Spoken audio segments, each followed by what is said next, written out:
Good evening, ladies and gentlemen. Welcome to Monkey in the Morning. I am your host, the Ranting Monkey, and I hope you are having a wonderful day no matter where you are. Whether this is the end of your day, the beginning of your day, or if you're actually asleep right now, I hope you're having the sweetest dreams ever. Guys, I want to talk about a couple of things before we get started.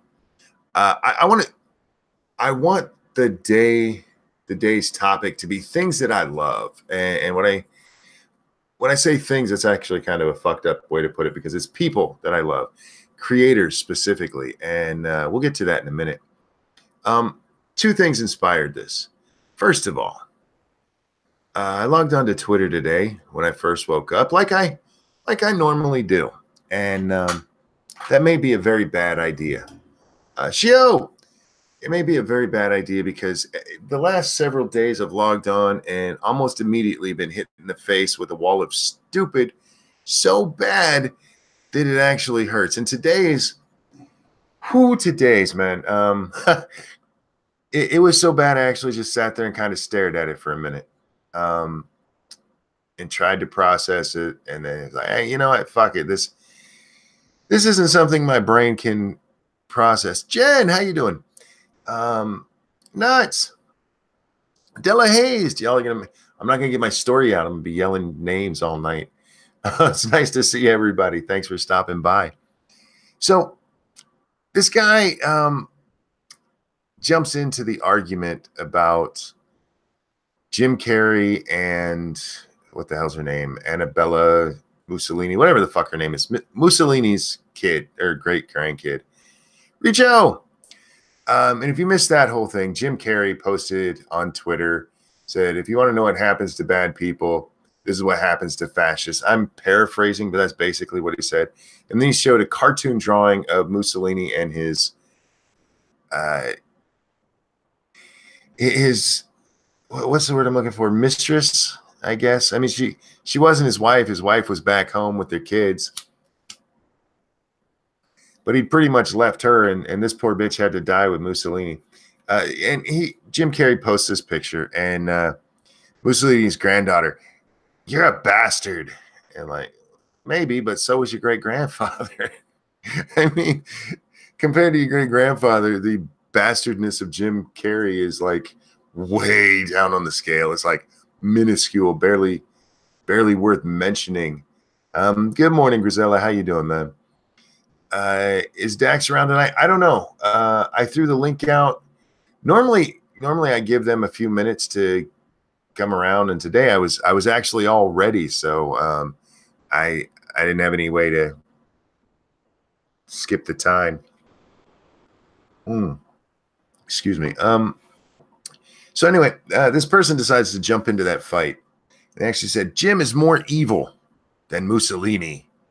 It says that Mussolini was that Hitler, well, the Nazis specifically, removed the fascists from power for protecting the Jews. Like, what the fuck are you talking about? It makes no fucking sense. That's not even close to what happened. Not even close to what happened. And here's the problem. It is so hard to tell whether or not somebody's a Poe on the internet. And sometimes when I read something that stupid, I will go through somebody's timeline and be like, okay, this is a Poe, or I can't tell, or no, this is an obvious idiot. And I just didn't have it in me today. I really didn't have it in me. So I don't know if this guy is actually a fucking moron or if he's just a Poe who's trying to get attention. Either way, that's the stupid that I woke up to. And it broke me a little bit. I was like, no, not doing it today.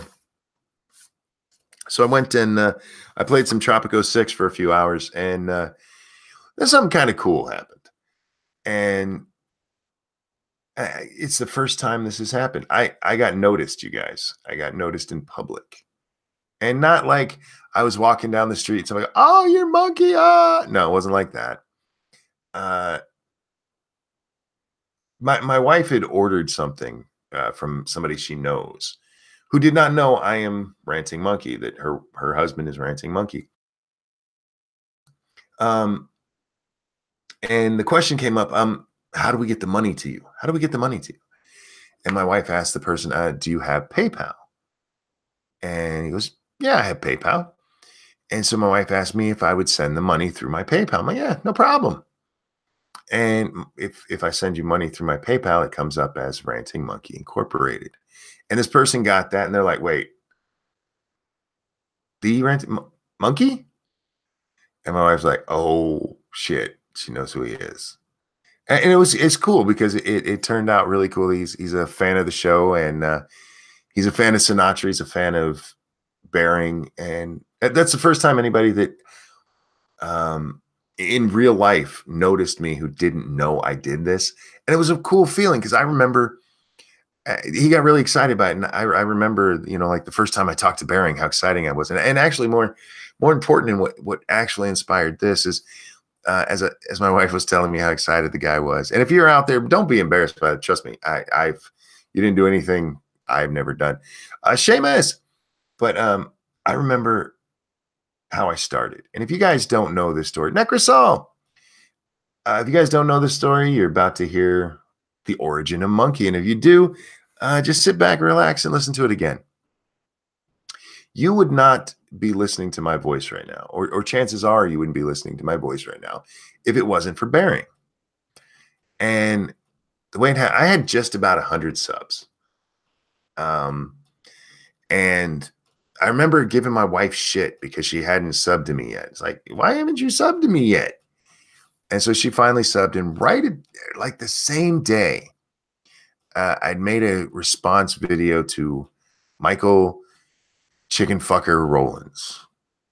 And it just so happened Bering did too. And I uploaded my video, and then I had the alert that Bering had uploaded a video, and they were on the same thing. And it was Rollins had attacked Bering. And I just went over to Bering's video and I said, I know you don't need defending, but I just did a video on this too. I didn't link the video because that's not something I do in other people's chats. But Bering saw that comment and went over and watched it. And then he gave me a shout out, and he's given me a couple of shout outs. And that's not something he had to do. Like I said, I had 100 subs at the time, and Bering was already quite well known, and he was well over 100,000 subs at that point. And he gave a little old channel a shout out, which is something he's done for a lot of people. He's done shout outs to a lot of people that don't ask for it. You don't go to Bering and say, hey, could you give me a shout out? I mean, some people might, but most of the people I know, they never did. Brown coats. They just, they did something, Bering saw it and liked it. So he shouted it out there. I'm like, wow, that's how I wanted to be. I wanted to be, if I got any kind of traction at all, I didn't want to just be like the kind of person who's like, oh, I'm not, fuck you. Don't talk to it. Hey, I'm famous now, motherfucker. Why are you talking to me? And instead I've tried to be the other way. And if I see somebody that I really like, I will give them a shout out. That's actually what happened with Weibo. Weibo, look, she's awesome. She would have made it on her own. I just gave a little nudge because I saw her on a video one day. She came up in my feed. I'm like, who the hell is this? And I went through and I watched her entire fucking catalog that day. And like, oh, people have to see this. Anne Levin, if you know who she is, did the same thing with her. She blew the fuck up. I have nothing to do with how big she got, but at the very beginning, it's like, hey, guys, go out and watch this. Hers was actually, I think I titled the video something like, "There's hope. There is hope for the future," or something like that, because she's young and in college. I think she's Weibo's age, actually. I've tried to do that when there's somebody that I like and I think other people will enjoy. Frank is my stage name. Call me Ranting Monkey. I gave Bering his first shout out, and then I was put back into my cell. What the hell are you talking about? If I ever saw you in real life, I'd call the police because it would mean you were in my home. Hey, Terry, look, the idea that somebody recognized me without me ever leaving my house, that's kind of cool, isn't it? That's awesome. That's the part to me that was so cool. It's like if I go out in public, the only way somebody's going to recognize me is by my voice. And my voice is, I suppose, kind of distinct, but it is very possible other people sound like me. I've been told I sound like Black Pigeon Speaks. So there's other voices out there similar. But yeah, wait, Anting Monkey. I thought that was cool. And my wife said, you made his day. I'm like, no, he made mine. He really did.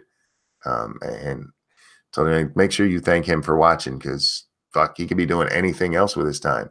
Watching my fucking videos, which ones I even still participate in.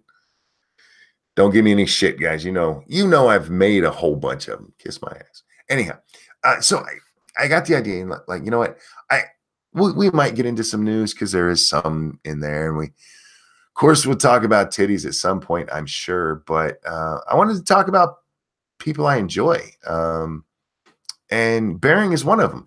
I actually haven't watched his stuff in a while. I tend to watch videos based on Twitter links, and with him not having Twitter anymore, and or if he does have it, I'm not sure what account it's on.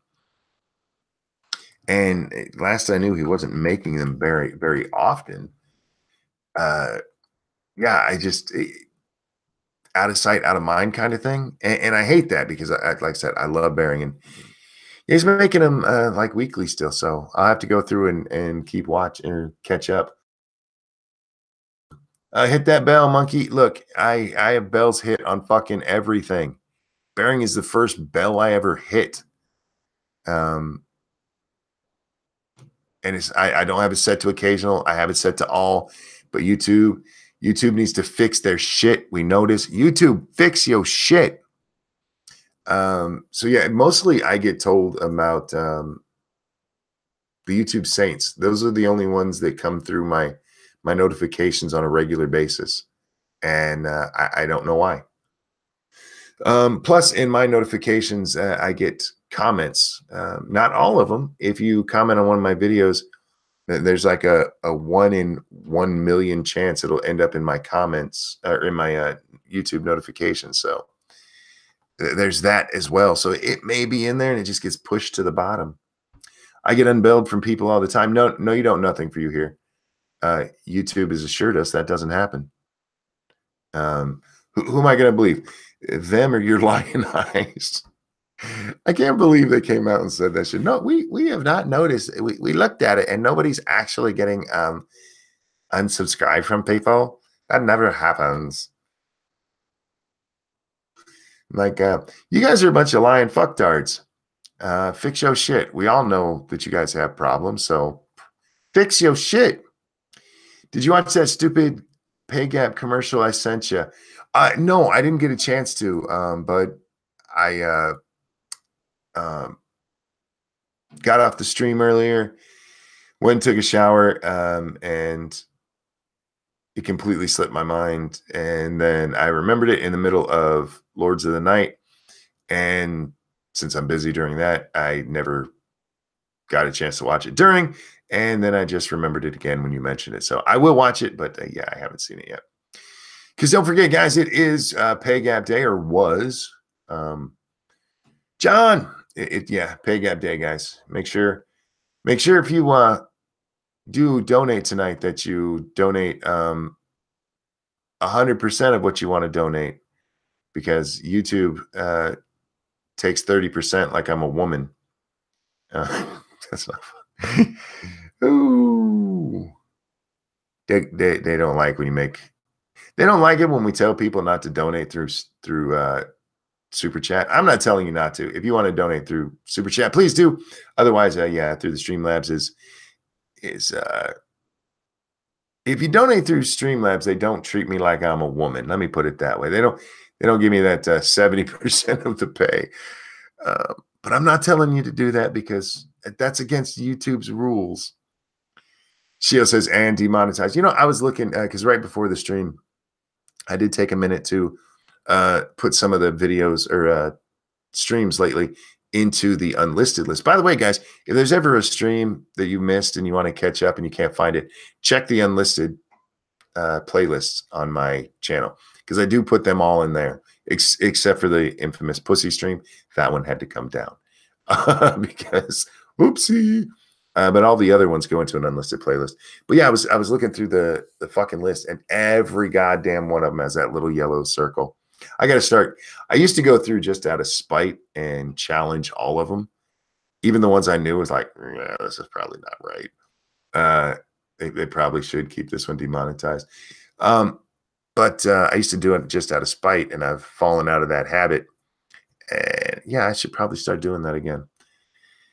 RJ, how you guys doing tonight? Hope everyone is well. So there's Bering, and I love Bering. There was all the shit he got from the Christy Winters crew because he dared to challenge that fat cunt. It was so undeserved, man. And it's a good thing he's a cool, laid back guy because most people would have broke under the shit that they gave him. Johnny! But he didn't. Maybe it's being Australian. Maybe it's, I don't know his background growing up. He has a nice, thick skin and the ability to laugh it off. But I always thought it was unfair because, frankly, he's a nice guy. They would argue you should go after arguments. Like if you pay attention to his videos, he does. He might call somebody a cunt now and then, but for the most part, he's going after the arguments that are made. So is Bering on Twitter? Last I knew, every time he gets a new Twitter, those shitbags report him. So last I knew, no, he wasn't on Twitter. Gary, how you guys? Peter, you're an asshole for starting this, but I like it. But just a reminder, guys, I only do this on this stream. I don't do it on Lords of the Night or if I'm a guest on somebody else's stream. Although if I'm on Ghost Poo again, I might do it just to annoy them. Ebony! So, yeah, there's Bering. And then the other person who Bering was a big influence on me even getting into this. As I've mentioned before, I used to write a blog. I spent like 10 years writing a blog that nobody fucking read. There's a couple of people who've gone back and found it. But while I was actually writing it live, the most readers I had at any one time was like 100. And for a blog, that is horrible. That's horrible. You're supposed to have thousands of readers. And I talked about all the same shit that I did in my videos and I do on these streams, man. It was a lot of anti-SJW shit. Although I didn't call it that at the time. I mean, I bitched about SJWs, but I never called it anti-SJW. Jack, how you doing, my friend? Having a terrible day, dude. Oh, I'm sorry to hear that. Maybe this will make you feel better. I subscribed to your channel today. Oh, thanks. I didn't realize I wasn't subscribed. I went to guys in the description of these videos has been changed. I have added Jack and Polly's information down below so you guys can hit that. You can support them even if they forget to put their shit in chat. So I went to grab your link and I watched your latest video and I'm like, wait, why does that say subscribe? Oops. So I subscribed and yeah, your stuff's linked below. Thank you. We're talking about creators we like, Jack. Oh, that's cool. And I was talking about Bering because, yeah, Bering was one of my inspirations to come into this. The other one was Undoomed. I don't want to say I am like these guys, but the way they spoke about the issues, just in frank language, just like, this is it, motherfuckers. I was like, that's where I belong. Not trying to write this shit to soccer moms who don't give a fuck. Somewhere where, you know, there's an audience who likes to hear this shit. And it was those two's content that made me go, yeah, this is where I belong. I could do this. Now, I never thought I could be as good as them. Undoomed with his voice and Bering with his humor. Like I said, I'm not comparing myself to them. Just the the ability to swear and talk about this kind of content. And again, going back to, all the people who always attacked Bering for being so mean. Bering was never the mean one. Undoomed was. Yeah, Undoomed and some of the others were a lot meaner, but Bering was never that mean. Well, he got a bad rap. There were a lot of them who were really, because there have been a lot of people who've jumped into this genre and then disappeared, who were just horrible people. Their whole idea was just to call people names, and never attacked an argument. But Bering, like I say, you missed this part. Say, occasionally he might have called somebody a cunt. He might have said something mean about them once or twice, but for the most part, he attacked what they said.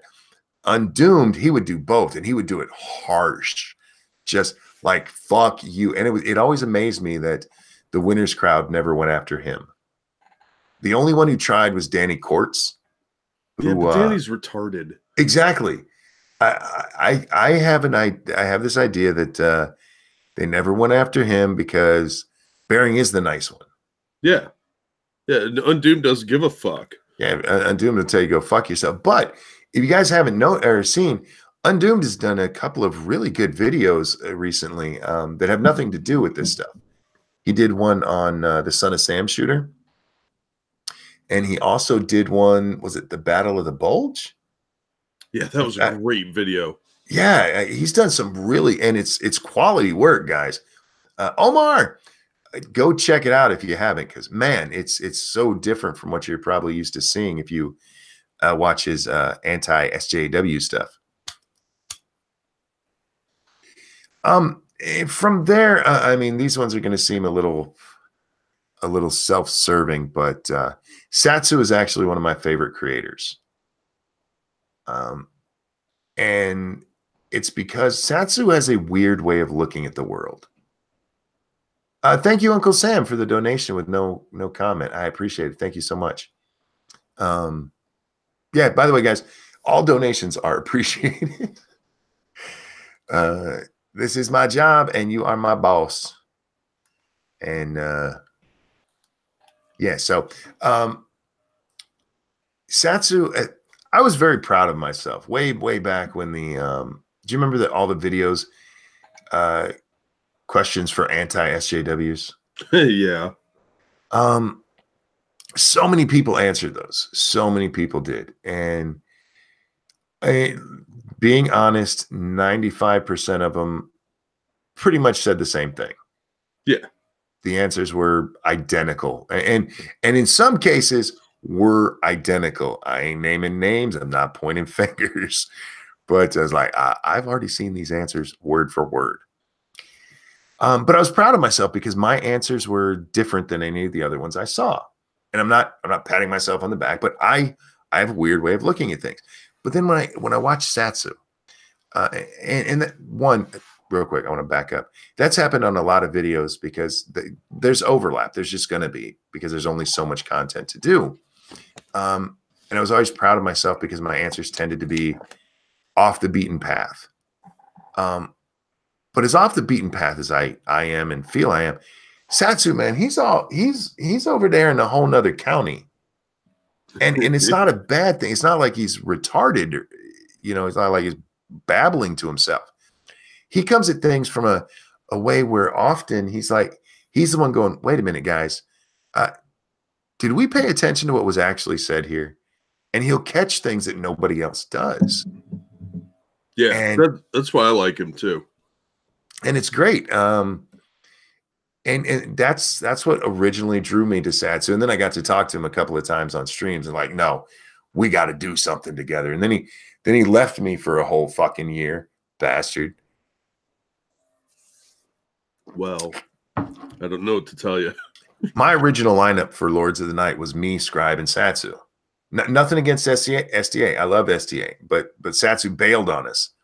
And STA had been streaming more and more. So I was like, hey, let's just do it, the three of us. Oh my God, SDA's your Ted McGinley. Who's Ted McGinley? The guy that took over from Steve and Married with Children. Oh, I actually liked Was it Jefferson? That was his name. Yeah. Yeah, I like Jefferson on there, but I did not say SDA sucks. Stop it, Terry. I just always thought we'd done a couple of streams together, me, Scribe, and Satsu, and I just thought we gelled very well. And I think we do. Oh, yeah. But yes, and so I love Satsu as a friend and as a creator, man. I love watching his stuff. Peter, you asshole! You have me screaming people's names. Jack, anybody you want to throw out there? I don't know. I watch a lot of the comic book YouTubers and I watch you, of course, and Satsu and Scribe. I like all you guys' stuff, even though you don't make videos that much anymore. I really don't. Scribe is another one I love, and you know why I like Scribe? He is a sarcastic shit, and he is. I love it. I fucking love it. He has a way. I wish he was talking to these people. I wish he was talking to those people in person when he makes those videos. Oh, that would be mean. But it's what they need. Oh, it absolutely is. A lot of these people really need to have somebody challenge their beliefs. They don't. Yes, they don't get that. And Scribe does it in a way where he act like he's talked about this on Lords of the Night. He reiterates what they just said, and where he puts the emphasis and stuff, you just can't help but laugh. It's like he's calling you a moron without calling you a moron. It's amazing. Yeah, I fucking love Scribe stuff. I'd have to say one of my favorites is Scary Mysteries. He does recaps on like serial killers and weird events, that sort of thing. That's one of my current favorites. Yeah, a lot of my favorites are still in this genre. I don't get a lot of extra viewing time these days, largely because of video games. Yeah. Excuse me. I've tried to watch videos. I can't. I have to listen to videos. So if it's something visual, I just can't do it. I abhor violence against women. Property damage is against the law. Shio. Bad Shio. Damn it.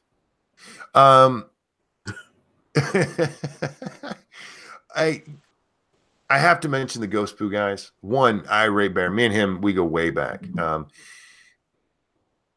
Around the start of my career, I don't remember how me and him first met. It was probably on a stream, and he invited me into a group. It was a networking group.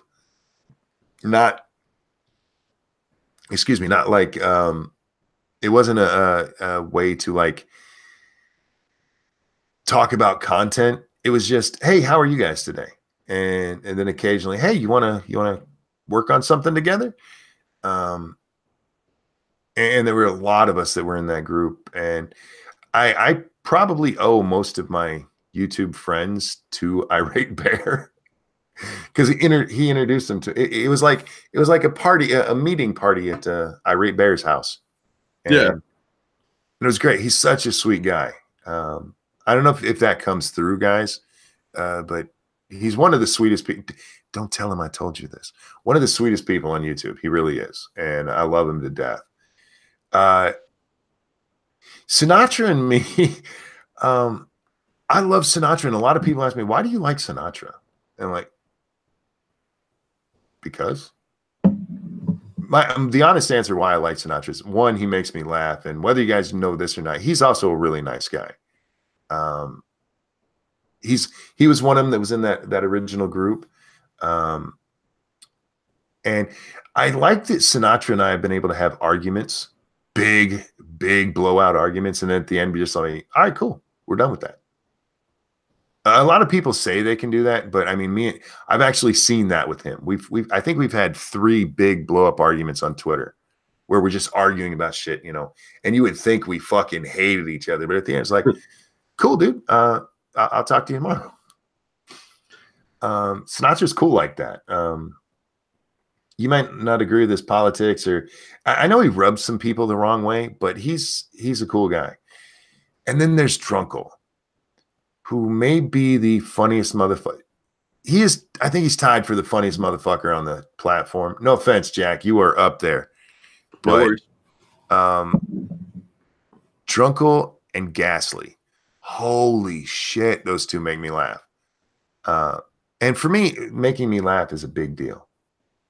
Oh yeah, absolutely. Still waiting for Ranting Monkey to watch the video in his DMs. Dude, you have to remind me of shit, and I'm sorry for that. It's not my fault. I feel so horrible about that shit. You know, maybe I should just start rereading my fucking Twitter feed every day. But no, I forget about that stuff. I'm so sorry. I will check it out. Let's see, who else do I want to hit in this genre before we move on? I mean, we can still do others in the genre, but yeah, Ghastly. I don't know if Ghastly's really in the genre. He appears on a lot of shows that are in the genre, but his show really doesn't seem to be. He can get onto politics, but I mean, usually he's doing his Golf City stuff and All Hail Blue Whale. Creel be into his name. I used to like Worski a lot, but he got crazy. So I used to love Worski. I have no idea what he's up to now, and I wish him all the best with whatever it is. Yeah. I was always a supporter of his, even after he fucking blocked me. Oh my God! Speak of the devil. I think I'm associated with the genre too, but I'm kind of off on some other shit most of the time. Yeah, that's what I remember a couple of times you getting pulled into some shit, and you're like, I don't even know what just happened. I'm just here to have fun, and that's what I like about you, Ghastly. I mean, you're there to have fun. Let me know if you want to come hang out, man. But again, Ghastly's so fucking funny. Dude, plug your ears. I hate talking about people when they're listening. Unless I'm saying mean shit. But yeah, it's funny he's funny as fuck. And that he kills me. There was somebody that else. Might be his goal, because then you'll be a ghost like him. Indeed. He wants to get me on his team. I'm sure there's other people in the genre, but I can't think of any offhand at the moment. Oh, Tailed. Oh God, yes, Tailed. Tailed's videos are okay. Tailed's songs, oh my fucking God. Yeah, like I said, Ghastly, you have an open invitation, man. Let me know if you want on doing taxes. Even ghosts have to do taxes. That's fucked up. The state taxes, probably. Oh God, yeah. Who is it? Kamala Harris coming after him. Well, they say the only two constants are death and taxes. I guess taxes keep going. Blows. Tailed and Randomer Cam are lethal together. Yeah, Randomer Cam is hit and miss for me. I don't hate the guy. I don't love the guy. He can be funny as hell. But then there's other times I'm like, is he drunk? More often than not, he seems to be drunk. Yeah, I agree. Because I liked him for a long time, but I don't know. It just stopped being entertaining at some point. Yeah. Like I said, she said their music. I don't know if I've heard Tailed and Random and known it was Randomer Cam with him. I just know I love Tailed's fucking songs, man. They're funny as shit. I would say several of his are better than some of Chris Raygun's. I used to love Chris's stuff, man. He's just kind of silly and doesn't seem to take it too seriously. His more recent stuff, it's not bad. I'm not saying it's horrible or anything. I just don't care. Yeah, I was never a big Chris Raygun fan. I always thought he was a little overrated. I think he's funny. And again, humor does it for me. If you can make me laugh, I don't care what you're talking about most of the time. Is Chris still on YouTube? As far, yeah, He uploads now and then. I'm gonna get in trouble for this. There's gonna be people who don't like this. I like Shoe on Head's videos. Yeah. I do. I'm a fan of her videos. Sometimes on Twitter she annoys me. Sometimes. Well, I'm not a big fan of lovey-dovey. Not public displays of affection. Just don't do it. It's okay if you're sweet now and then, but yeah, being a little sweet is different than being like saccharin mixed with every other form of sugar and artificial sugar poured over a nice glaze of honey. And on the off chance June is listening right now, because she does tune in occasionally, that is not. It's nothing against you. That's just not for me. I'll say I find it appalling. Faithless says, "Why follow her there then?" Well, we listen at the beginning of the show, and I'm not being a smartass there. If you were listening at the beginning of the show, you'll know why. I just told you I like June's videos, and most of the time I find out about videos by seeing them pop up on Twitter. That's how I follow people. It's just easier for me than trying to go through YouTube. Again, if you make YouTube videos, your YouTube video feed gets mixed in with your comment feed, so you can miss a lot of shit in there. I really wish they would separate it, but no, because they're assholes. Omegon is good. He's not just good. He's great. I love Omegon. And that buttery fucking voice of his even makes my panties wet, man. Monkey has a shoe on his head. No, actually, I have headphones on my head. I just use a subscription page. Though the problem with my subscription page is I have a lot of other stuff on there. I follow a lot of stuff. I don't really want to say out of hate, but I might follow some stuff out of hate. There's a lot of stuff in there from when I was actively making videos. I mean, if you're looking for content, one of the easiest ways to do it is to follow channels where you found content before. Omegon just started an ASMR channel.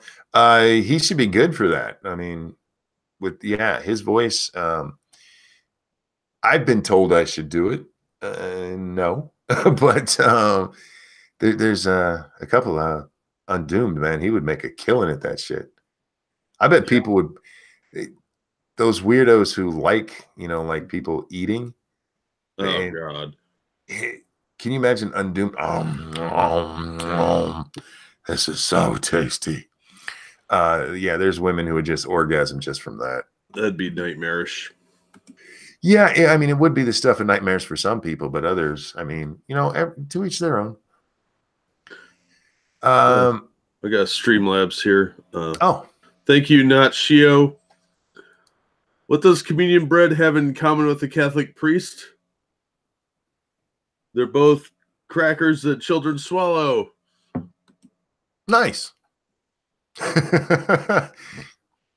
Oh my God. Thank you, Shio. Excuse me. Not Shio. Let's see. Who is it that Prospero, I think it was. Somebody brought up Dank. I like Dank, but this one I'm gonna get in trouble again. Sometimes I can't follow what he's saying. Because of his accent? Yeah. Yeah, his accent's really thick. And sometimes, look, I like him, don't get me wrong, but sometimes it's hard to understand what he's saying. And he just is. And that's not I'm not being mean. Your boy Pat. Oh, I love your boy Pat. I called him a god tonight, for fuck's sake. I think that's the Scottish monkey. Yeah, I get it. I understand. But he has that really thick one, and especially if he starts talking fast at all, holy shit. That's a shame he's not that hard to understand. Bullshit. He's a medium Scottish accent. Yeah, I mean, most of the time it's medium. That's a medium? Yeah. Oh God, yes. Have you not heard the really thick, the really thick Scottish accent? You're just like, I don't know what the fuck you just said. I would rather talk to an Indian in tech support. I have a habit of kind of tuning people out if their accents are too thick. Sort of like talking to your dog, you know, you're like, oh, there's noise happening. Oh, that's nice. Good boy.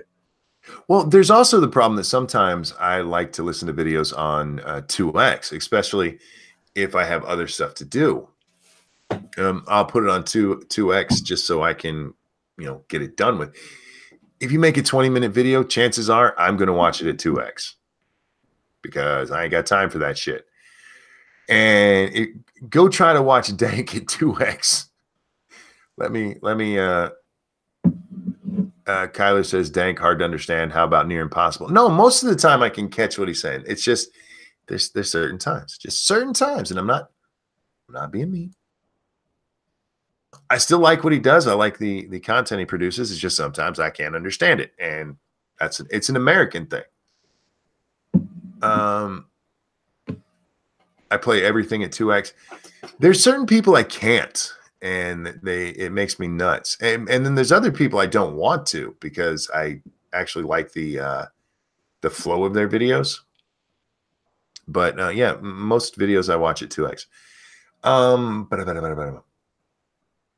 Razor Fist, we got to talk about him because that's another thing. Right before I got this being noticed in public thing today, I had just tweeted out Razor Fist, like he needs me to fucking tweet him out.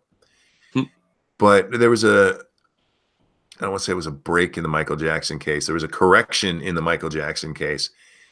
The people who made the Leaving Neverland movie came out and admitted that one of the guys that they based their movie on could not have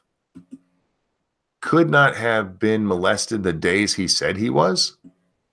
There's no possible, the time doesn't exist in a way that makes that possible. And I've been talking about this repeatedly. I never paid attention to the Michael Jackson case more than this. He gave $20 million. Who does that if they're not guilty? Yeah. And I just happened to find Razor Fist video on it. I watch Razor Fist in chunks. I don't watch him like every time he uploads. I will go like a month or two without watching him, and then I'll go pick out the videos of his that seem interesting to me. And I just happened to catch his Michael Jackson ones. I'm like, whoa, because he breaks it all down, man. He just goes through. You know what? If you haven't seen him, either go to Razor Fist channel or go to my Twitter and watch his 3 defenses of Michael Jackson. He also just did a live stream with Brandy and Taj Jackson, who are niece and nephew to Michael. He lays it all out, and these little shitbags are just money grubbing assholes. And that's what I mean. Razor Fist is really good at that kind of stuff, at finding the flaws. And in the case of Michael Jackson, man, he just ripped these assholes apart. But yeah, you should definitely check those out. And I like Razor Fist, but again, it's not something I watch, every time he uploads. I used to love Philly D. Ugh. I'll leave it at that. I used to love Philly D. Oh man. I watched today, and apparently Justin Bieber is getting a lot of shit because he did a pregnancy joke for April Fools, and everybody lost their shit. It was almost enough to make me make a video, almost, because I'm sick of this shit. I've been hearing it for the last 4 or 5 years or so, and that's insensitive to people who have had a miscarriage. Shut up. We're allowed to joke about stuff, no, even though you've had tragedy in your life. Fuck off. That's actually how a lot of people deal with tragedy, is by jokes. Stop being so up your own ass.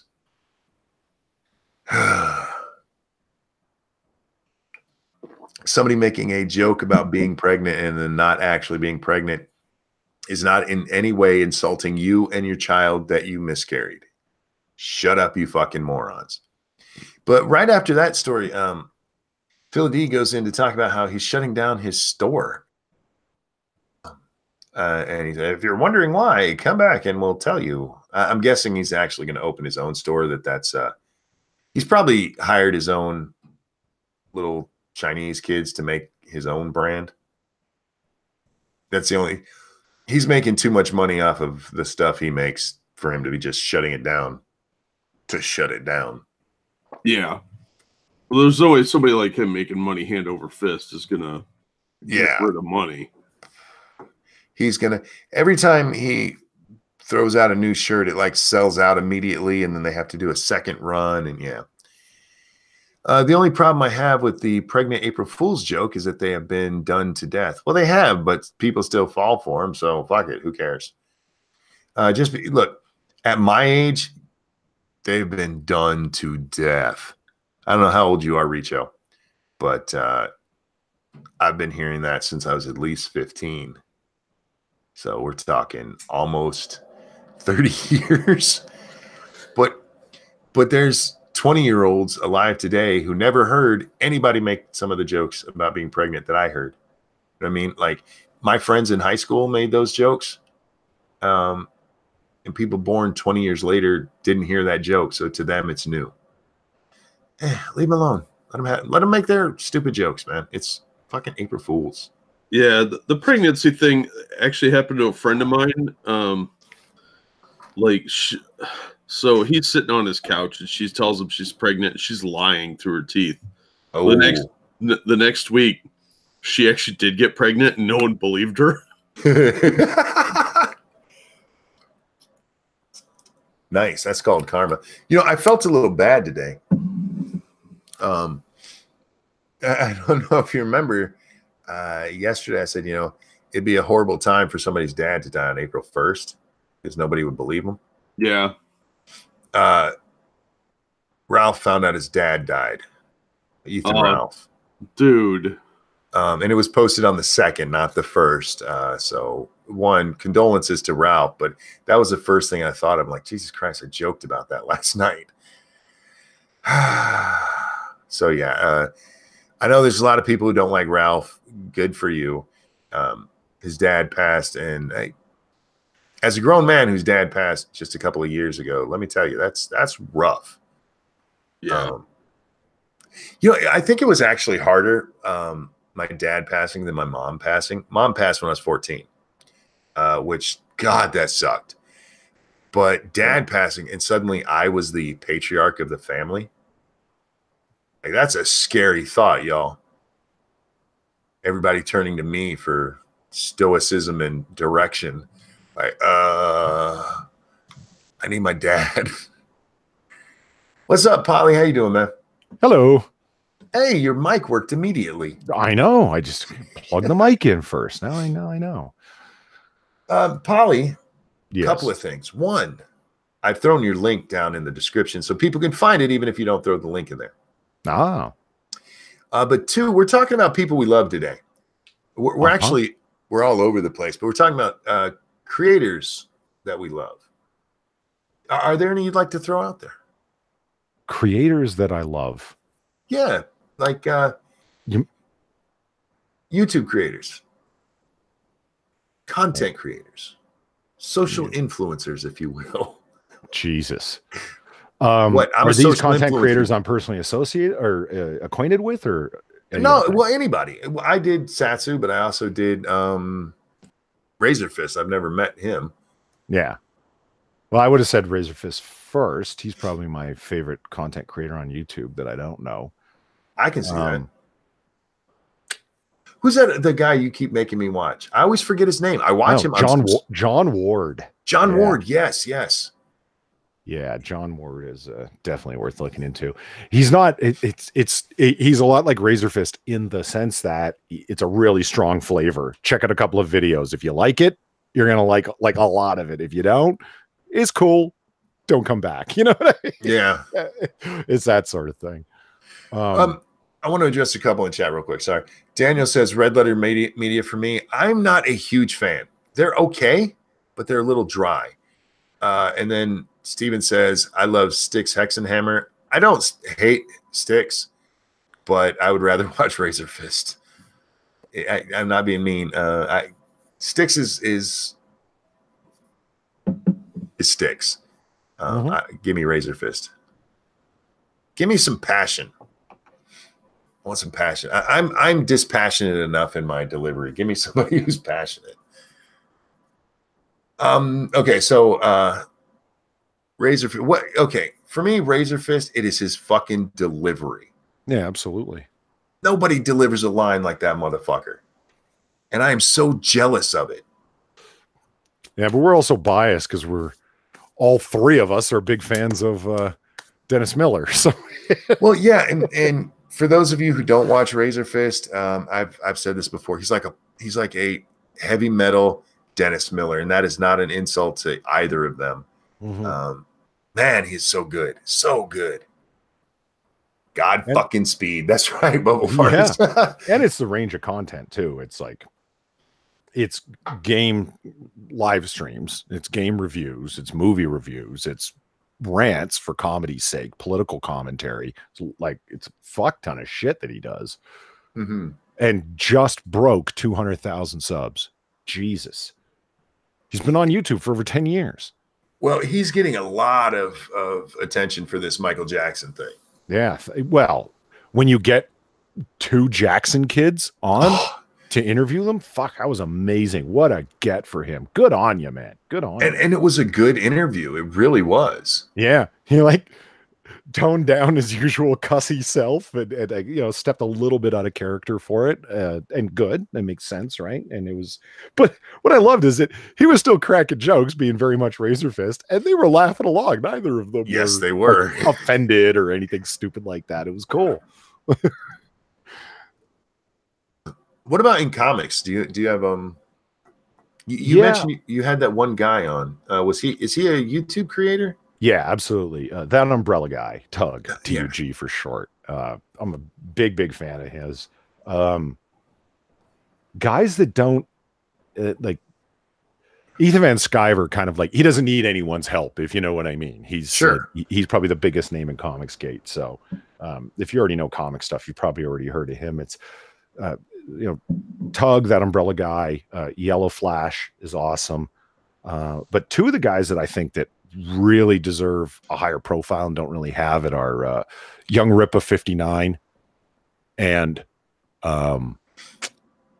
Just Some Guy, which is an unfortunate name, Just Some Guy. But when you pick a name back in the day, it's like Some Dumb American or Some Black Guy. It seems like a good idea at the time, but it's so general that it kind of gets lost in the mix. No, Some Black Guy has the best name on YouTube. Is Jack here or just being quiet? I'm just being quiet. Oh, okay. It's been a long day. All right, fair enough. Yeah, fair Jack had a rough day, so. Oh, okay. It's too bad. I've said that ever since I heard it. Some Black Guy has the best name because it's impossible to say it without sounding either. No, it's just impossible to say it without sounding racist. I love Some Black Guy. Yeah, wow, right. Didn't even learn his name. I mean, it's just great. I fucking love it. Yeah, and his name is Derek Blackman. That's funny as fuck. Yeah, I love Some Black Guy. He does good stuff too. Interestingly, like we're talking about like Some Black Guy. That's one of the things that kind of like bugs me with like Just Some Guy. It's like, oh yeah, he talks about comics and he's in a Comicsgate and he doesn't like the overrepresentation. He does great reviews. It's like, and he's black. And it's like there's that extra credibility, right? And that kind of annoys me a little bit. You know what I mean? And it bugs him too because he brings it up, and it's like, yeah, there's lots of black people that read comics. It's fine. And black people who read comics who don't have a high profile, being what Tommy Sotomayor would be called pro-black, as in professionally black. Oh yeah, yeah. Which was one of the best lines I've ever heard him crack. I was like, he's like, that's actually brilliant. They are professionally black. That's how they make money. They go around talking about how they're black. It's like He's not wrong, man. I like Tommy. Tommy is funny, man. Oh, Tommy's harsh. Talk about a particular flavor, though, huh? Oh yeah. You know, and when you watch Tommy, man, you better strap in because he does not pull any punches. Yeah. There's times I disagree with him, but it's hard to disagree with him sometimes. I don't want to. Make sure your weave's on tight. Yes. Yeah. If you are a black woman who chooses to wear weave or extensions, go in with a thick skin and remember it's comedy. You know, that's because he's not a fan of unnatural hair. He's not a fan. So let Tommy come across a video where there's a black woman acting a fool, man. Yeah.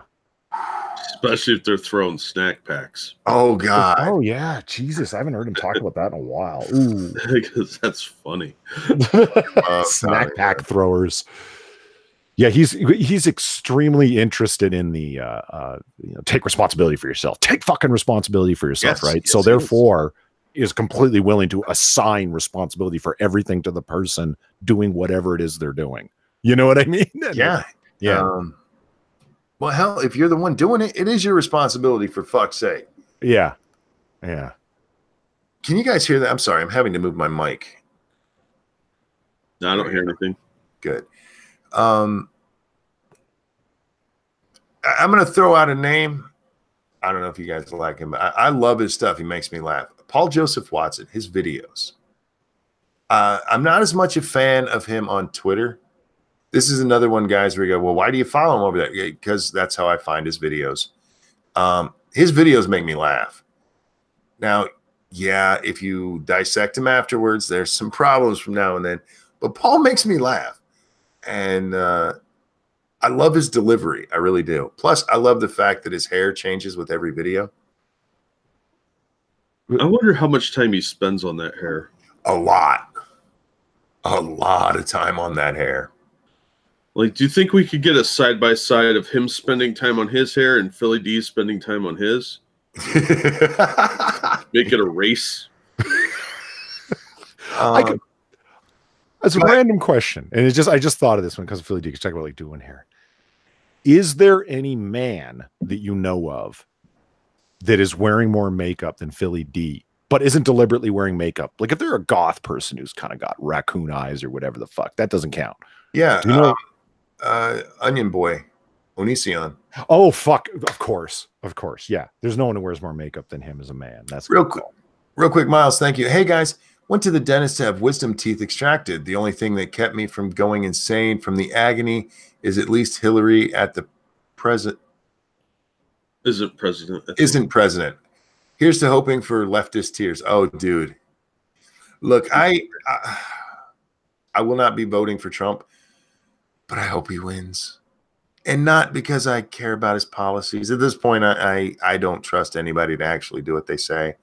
Although, you know, on that front, Trump, to his credit, has knocked a lot off his list.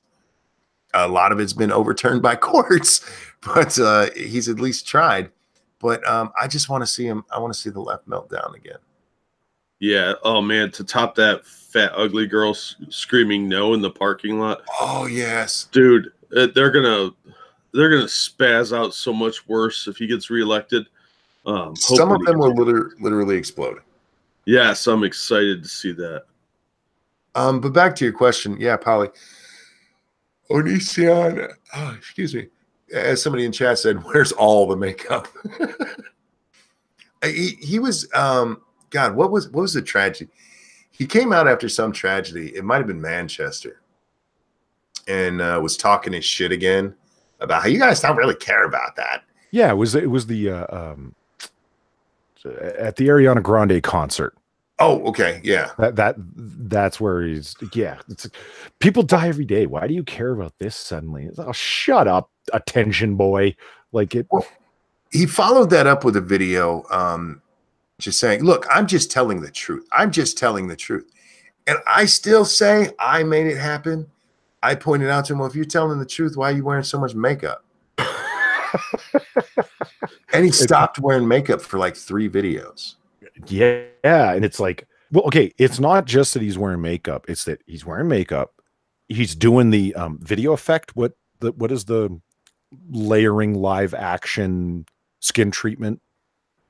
Oh, I didn't He know. has given software that he's running to smooth his skin. Is when I don't know what it's called. Oh my god! Yeah, I didn't realize he was. Yeah, man. It's like, how can you tell? I was watching some video where a guy was talking about Zelthor over there in Discord. One of the minions was like, "Here, check this video. It's hilarious." And it's just to show you how like Instagram videos and individual pictures are manipulated, and this is what this person does for a living. So they're like, here, let me show you how this works, and so on. And one of his, and he used Onision as the example of this live action render as you go video footage. It's like, take a look at the background, see how washed out this is, and this is, and this is. Here's a picture of me sitting on my couch. Watch what happens to the wall and the paintings and stuff behind me when I turn the software on. It's like, see how much smoother my skin is now?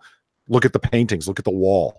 Look at Onision's footage now. It's like, holy shit, the guy even runs software to smooth his skin, not just wears makeup. So all that leads to, good God, are you overly sensitive about how you look, buddy?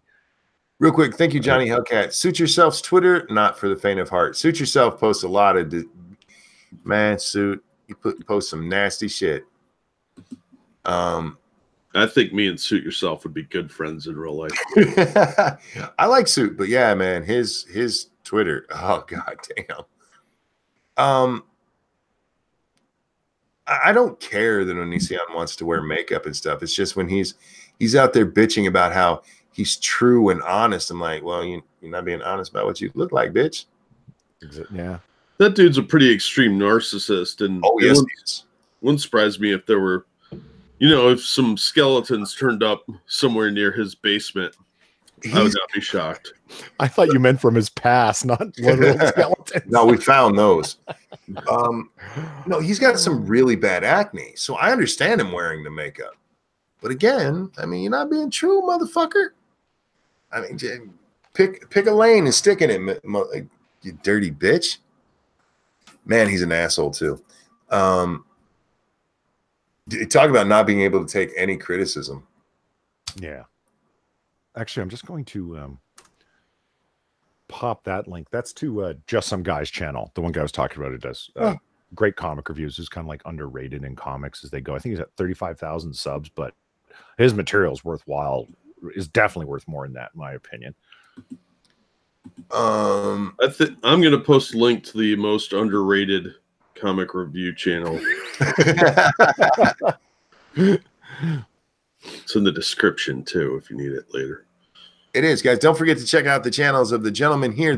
They are linked below, but throughout the night they will be pimping themselves out if they're smart, and they are smart. That's why they're here. Well, I was about to do it, but Stargazer is so nice. Just beat me to it. I was just about to paste, and she had done it. Just she's great, man. Yeah. Oh, sorry. I just watched some of Suit Yourself's animated version of Ethan Ralph's Mundane Matte stream. Wow, that's he threatens to sue critics. Yeah, he does. Onion Boy does not take criticism very well. But in his defense, oh, god damn it, he has people who've like tried to make their whole career off of that. And I'm not naming names, but they're kind of sparkly. Yeah, well, she's a bit of a lunatic. A bit. Anyhow, yeah. We're not talking about her. Let's move on to something nicer. Are there? Just really quick, while we're still on the. Sorry, Monkey, go ahead. No, go ahead. You said while we're still on it, so that makes more sense. Well, okay. Somebody asked me really quick, what do I think of Daniel Romano asked me, what do I think of Linkara's reviews? Oh, okay. I like his stuff from time to time. I enjoy him. I think he's a little bit too much of a self-proclaimed feminist for my liking. It gets a little annoying. Nobody wants to hear that, but it's not really all that big of a deal. It wasn't all that really big of a deal overall. And then he dove full into it, especially recently with the whole Kick Vic thing around Vic Montana. I can never say his name right. Vic Montancla. Close enough. We know who you're talking about. Yeah, the voice of Broly from Dragon Ball. He and many other characters actually, but I always know him as Captain Kirk from Star Trek Continues. But whatever. He dove into that really hard and ended up like he's turned into a really hard virtue signaler. If he just reviewed and did his own thing, like. We had talked about this previously. It's just like you had your own little thing going on. You should have just stuck with it as opposed to trying to turn into a live streamer and other things. So I like him fine enough. I just think he's undermining his own brand by doing it. And what the hell are you doing up so early, man? Or late, depending on whether or not you slept last night, my friend.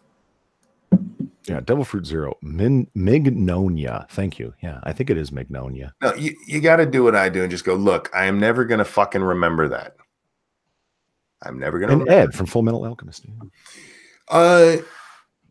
There's two, I don't know if they're actually channels. Cinema Sins, I fucking love. Do you guys watch Cinema Sins? No. I used to, and I was talking about this with Hammer because Hammer's a big fan, right? And I used to really dig Cinema Sins, but it's nothing they did. I just got bored with the style of comedy and stopped watching. So no criticism of it. I just got bored of it, Fair enough. The other one is what's the Honest Trailers? Depending on the movie, of course. You know what? Yeah. I just unsubbed from them a month ago. Fair from enough. What's the larger channel? It's help me out here. Oh shit, I don't know. I only watch the Honest movie trailers. I know they have the Honest video game trailers and they have other shit they put on the channel. I only watch and the debates over this or that, and it was the Honest trailers in the end were just because I like to binge watch them every now and then, and it wasn't worth it in my sub box, so I just unsubbed because I was sick of seeing Captain Marvel shill, and that's what did it for me. It's like I can't watch one more superhero movie fights. That's what they have like 3 of those a week, and I was like, all right, that's enough of this. And so I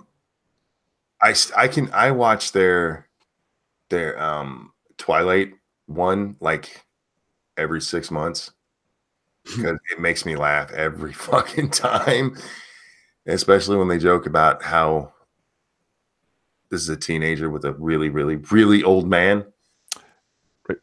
Screen Junkies. Thank you. That's Screen Junkies. That's it. Yep. Yeah. Dumpsterton. Yeah. Trend. Wait, hold on. It's Dumpster Tron. Okay. Yeah. Thank you. Dumpster Tron. For me, it's only the Honest Trailer. I've tried watching the other stuff and I didn't care. I hear you. I especially tried watching their the movie fights and the arguments. And what led me there originally was that Jay Bowman from Red Letter Media was a guest on their show like way back in the day. And that's what originally led me over there because I'm a big fan of Red Letter Media and anything Mike and Jay do, I'm going to want to check out. And I was like, what an accident this guy was on here because he's funnier than all of you guys, for Christ's sake. Why does Twitter always well, I know why they do it. Never mind. I was going to ask, why do they always recommend far lefties to me? Because I follow a bunch of them. Ranting Monkey is my favorite creator. Nuts, you are a sweetheart, and I love you for it. Yeah, Polly, I told the story earlier. I was kind of recognized publicly today. It was cool. By who? Somebody my wife was buying something from. Oh, I see. Somebody like, holy shit, you're the Ranting Monkey. That kind of thing. They were trying to figure out payment, and the only way that they could figure out to get money for the purchase was through PayPal. And so I used my PayPal, which comes up as Ranting Monkey Inc. And the guy goes, wait a minute. And yeah, apparently he's a fan. And that's cool. That's how this whole conversation came up. And just reminding people that when you say you're my, or that I'm your favorite creator, you're not the only one. No, that's fucked up. I love everybody who watches me. Is that wrong? I just want to have a big orgy with you guys.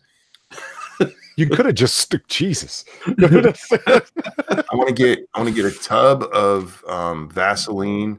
No, just stop. Fuck, it's fine. Hang on, let it happen. A bunch of baby oil. All right, and we'll go to town. We'll have some fun. Nobody touch my butt though. It's gonna happen. Baby oil and Vaseline. Something's gonna slip. I'm gonna wear my steel butt cover. Let me grab a Streamlabs real quick. Thank you, Johnny Hellcat. I have to drive 2 hours to get to the closest comic book store, but your review of Hardcore makes it sound worth the drive, and judging by your description, it would make a hell of a movie. Yes, it is worth the drive to me. Yeah, I that's the one I just watched, and is that something you can order online, or do you have to go to a comic shop? You should be able to find it online. Sure. Go to My Comic Shop and order it from Lone Star. They're a really good company. I like buying from them. This is a good time to remind everybody the Ranting Monkey is brought to you by you. If you could hit that like button, share with everybody you know, your friends, your family, that bitch you hate. By the way, if you share this channel with that bitch you hate, she will touch your pee-pee. I'm telling you. True story. You can't prove it's wrong until you do it. But if throw shekels this way. Also support the gentlemen that are on the panel. That is Polydub over there. His channel will be in the description. Oh, it was just there from Nuts. Nuts, you are awesome. And there's also Jack's Streamlabs there that Nuts also put. Thank you, sweetheart. She's amazing. I love Nuts. I know. It's like it makes me feel guilty. She's so nice. She's the first person that got a purposeful fucked up name from me. Yeah, purposeful. No, I've been calling her Nuts so long that when they pointed out it's night. Normally, if somebody pointed out, you've been saying it wrong. Oh fuck, and I'd fix it. But it's like Nuts. No, fuck that. She's nuts. I've been calling her that too long. Dax went walkabout. I don't know where Dax is. Dax is probably stuck at work, man. Dax went walkabout. he's on a spiritual mission. But he's drinking gasoline and laying in the street. That's an Aborigine joke. It is. Right. Yeah, that's Monkey barely dresses. That is true. Right now I have on some pajama pants, my Charger pajama pants that my daughter got me for Christmas 2 years ago, and my underwear. That's all I got on. Polydub, do you know of Applepen? I did not. Sorry, Ebony. I got Monkey so tangentially drags me along with him, and I get lost.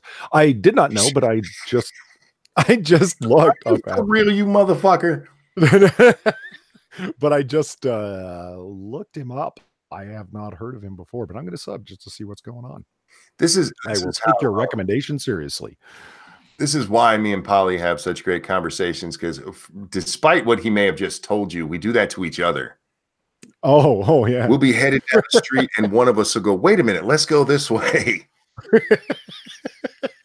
And that street we were on, it doesn't exist anymore. It's gone. It's just gone. Tess Holiday. Oh, why are we talking about Tess? Who brought up Tess? No, bad. Who brought up cows? No. Hashtag Polly abuses Jack. That's true. It's true. And however, tune in tonight on Comic Book Curation on my channel and find out that's totally not true. For God's sake. Until he blames me for being late. I can't lie to the audience, man. They apparently you can. Oh man. I was on my Twitter today, and I realized Republican women on Twitter are hotter than liberal women on Twitter. And I'm not being mean here, and maybe it's just the people I follow, but the Republican women seem to go out of their way to look like thoughts, and they do it well. And the liberal leaning women seem to go out of their way to look like men. And liberals, if you want to get a better image, get better looking women. I'm helping you out here. Yeah, you're never going to get a man looking like a fat sea cow that hates everything. Exactly. Well, Tess got one. Tess Holiday is married and has kids. I find that horrifying. Well, you should see him. He is. If you haven't seen him, he's a hipster. Of course he is. He the little twirled mustache and a little cap all the time. Is he body positive? Ironically, I don't know. I think he just wanted to see what was between them legs, and once he was in there, he got stuck. Ooh. He was just like, that's it. For Rachel Maddow, the female Alex Jones. She's not. She's the female Hannity. I mean, she looks like she could be related to him, like his little brother, but with AIDS. Because Hannity's gotten fat, man. Yeah, he has. Those Fox contracts pay well. He's been hitting the KFC. So I was forced to watch Hannity one time at my buddy's house, and he was talking about how he's a martial artist. And I was like, "You're a martial artist, my ass. What do you beat up the people at KFC? Because oh my god, he is so chubby, and he's got a big Kennedy-sized head." He might have used to been a martial artist. He ain't right now. He a marshmallow artist. You know, go ahead. I was watching an interview with Tulsi Gabbard today. Oh, okay. And it got me thinking. I mean, like, she's hot. We know this. Shouldn't be masturbating during political interviews. So yeah, you turn your camera off in my house. I don't think it's good. Look, it just what kills me is that, I mean, holy shit. Look at that woman. She that's not her, is it? Holy shit. Anyway, I'm just looking at pictures of Tulsi Gabbard now. What kills me is that the feminist rhetoric is what? That men are scared of powerful women. Okay, here's a woman who's athletic as fuck, military officer, is now a member of that House of Representatives, Hindu, and it's like men don't like anything. And it's like, I'm sorry, powerful women and competent women are hot as fuck because she's hot as fuck. And it made me think, like, she's kind of a monkey wrench in the works to the feminist narrative as I know it. Well, the problem is when they talk about, strong women that we're afraid of, it's strong women who look like men. I mean, they're not attractive. They might as well be out there chopping lumber with an axe. And yeah, I am afraid of those women because they could beat me up. Women who are just like powerful in the sense, that they're strong, confident. People like Gabbard, they don't scare me. They make my Peter hard.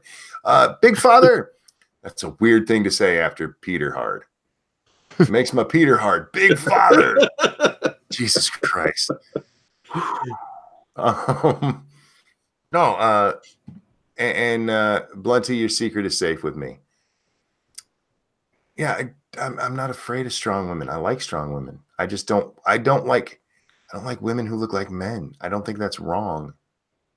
Because if I liked women who look like men, I'd probably just date men, because then you don't have to. There's a lot of shit you have to deal with dating women. Of all potato. It's not easy to get along with women. I like women. I do. I love women. But y'all hard to get along with. The number of times it's like, baby, what's wrong? Nothing. Like, oh god damn it. Just tell me, we can fix it. What did I do wrong this time? Oh man. Sorry. I don't like men who look like women. I don't blame you. You shouldn't. I just saw a picture of what's her name?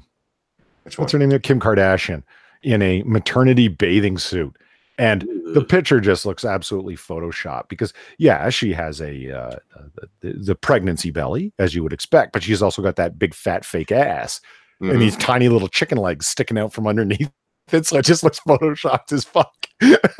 Somebody needs to go in there and pull out those implants because that just looks bad. Something happened in the 90s where big butt, a bubble butt is what it should be, got turned into holy fuck, you could actually set a tray on that. See, look at this. Tell me this doesn't look fake. Oh, fuck off. Yeah. You know what? It's fake because it is. It is. She's so gross. Look, I mean, you strange woman. Look how odd you look. It looks like Bigfoot from that old Patterson footage. Yes. You are not wrong, my friend. Hold on. Look, it's even higher res than that. Oh, God. We're getting closer. Now, if it was, see, the background's blurry, but if you reverse that, it's Bigfoot. I'm telling you. It doesn't even look like you know. And I guess you could be like, oh, you know, you don't like the way pregnant women look. Like that's natural. And it's like there's nothing natural about this. Look at those little chicken legs sticking out from beneath that pregnant belly and the fat fake ass. Like she looks hilarious. The only part of that body that's real is her stomach. Exactly. The rest of that is entirely man-made. That's such a weird picture, man. You see what I mean? Like it looks like somebody got handy with the liquid effects in Photoshop and moved shit around. Even her lips are fake. Yeah. But she does have that spectacular, what do they call it? Contouring makeup job. Like, you know, don't tell me this wasn't a posed, choreographed photograph. That was not some paparazzi. She was just walking. That's natural. Come on, man. Bigfoot. Everybody walks. Yeah, that's looking directly at the camera with the actually face. Ebony Williams asks, maternity bikini? Yes, this is from her own line of maternity bikinis, apparently. Yeah, because when you're pregnant, what you want to do is show off your belly. If you're her and you're charging money for the photographs, yeah, you know. That's your punishment for being. Yeah, Jacob said he walked into that. That's what you get, man. You should have been here earlier. It was the song "I Like Big Butts." It wasn't. You know who it was? Jennifer Lopez. That's when asses started going weird because everybody like, she got a good ass, and I'm like, no, she don't. No, she don't. That doesn't look right. It should be a nice apple, a nice bubble right there that you can just cram onto and bite. And instead, it was like, well, wow, what happened to your ass? Peter says, do me a favor, monkey. Don't refer to your dick as a Peter. Okay, I'm not going to refer to it as a Peter. I'm going to rename it Peter. That's Peter, my dick. I blame Cisco's thong song. No, there was nothing wrong with the thong song. The problem was asses they got too big, and then Kim Kardashian got ass implants. You know what's worse, Polly? Find pictures of her in pants. As bad as she looks in that swimsuit, man, look at her in pants because she wears them like pants that are like 3 sizes too small, and it looks bad, man. She was on an episode of Two Broke Girls, and it just really, yeah. And she looks like one of those turtles that got a soda wrapper around its stomach, and then it grew so the middle was all shrunken in. Yeah, she looks horrible. Now, guys, I promised you we'd eventually talk about titties, and we haven't got to titties yet, but we are judging women, so we're on track. I hated the thong song. Thong, thong, thong, thong. Oh, I fucking hated that song. It'd have been fine if it hadn't been overplayed so much.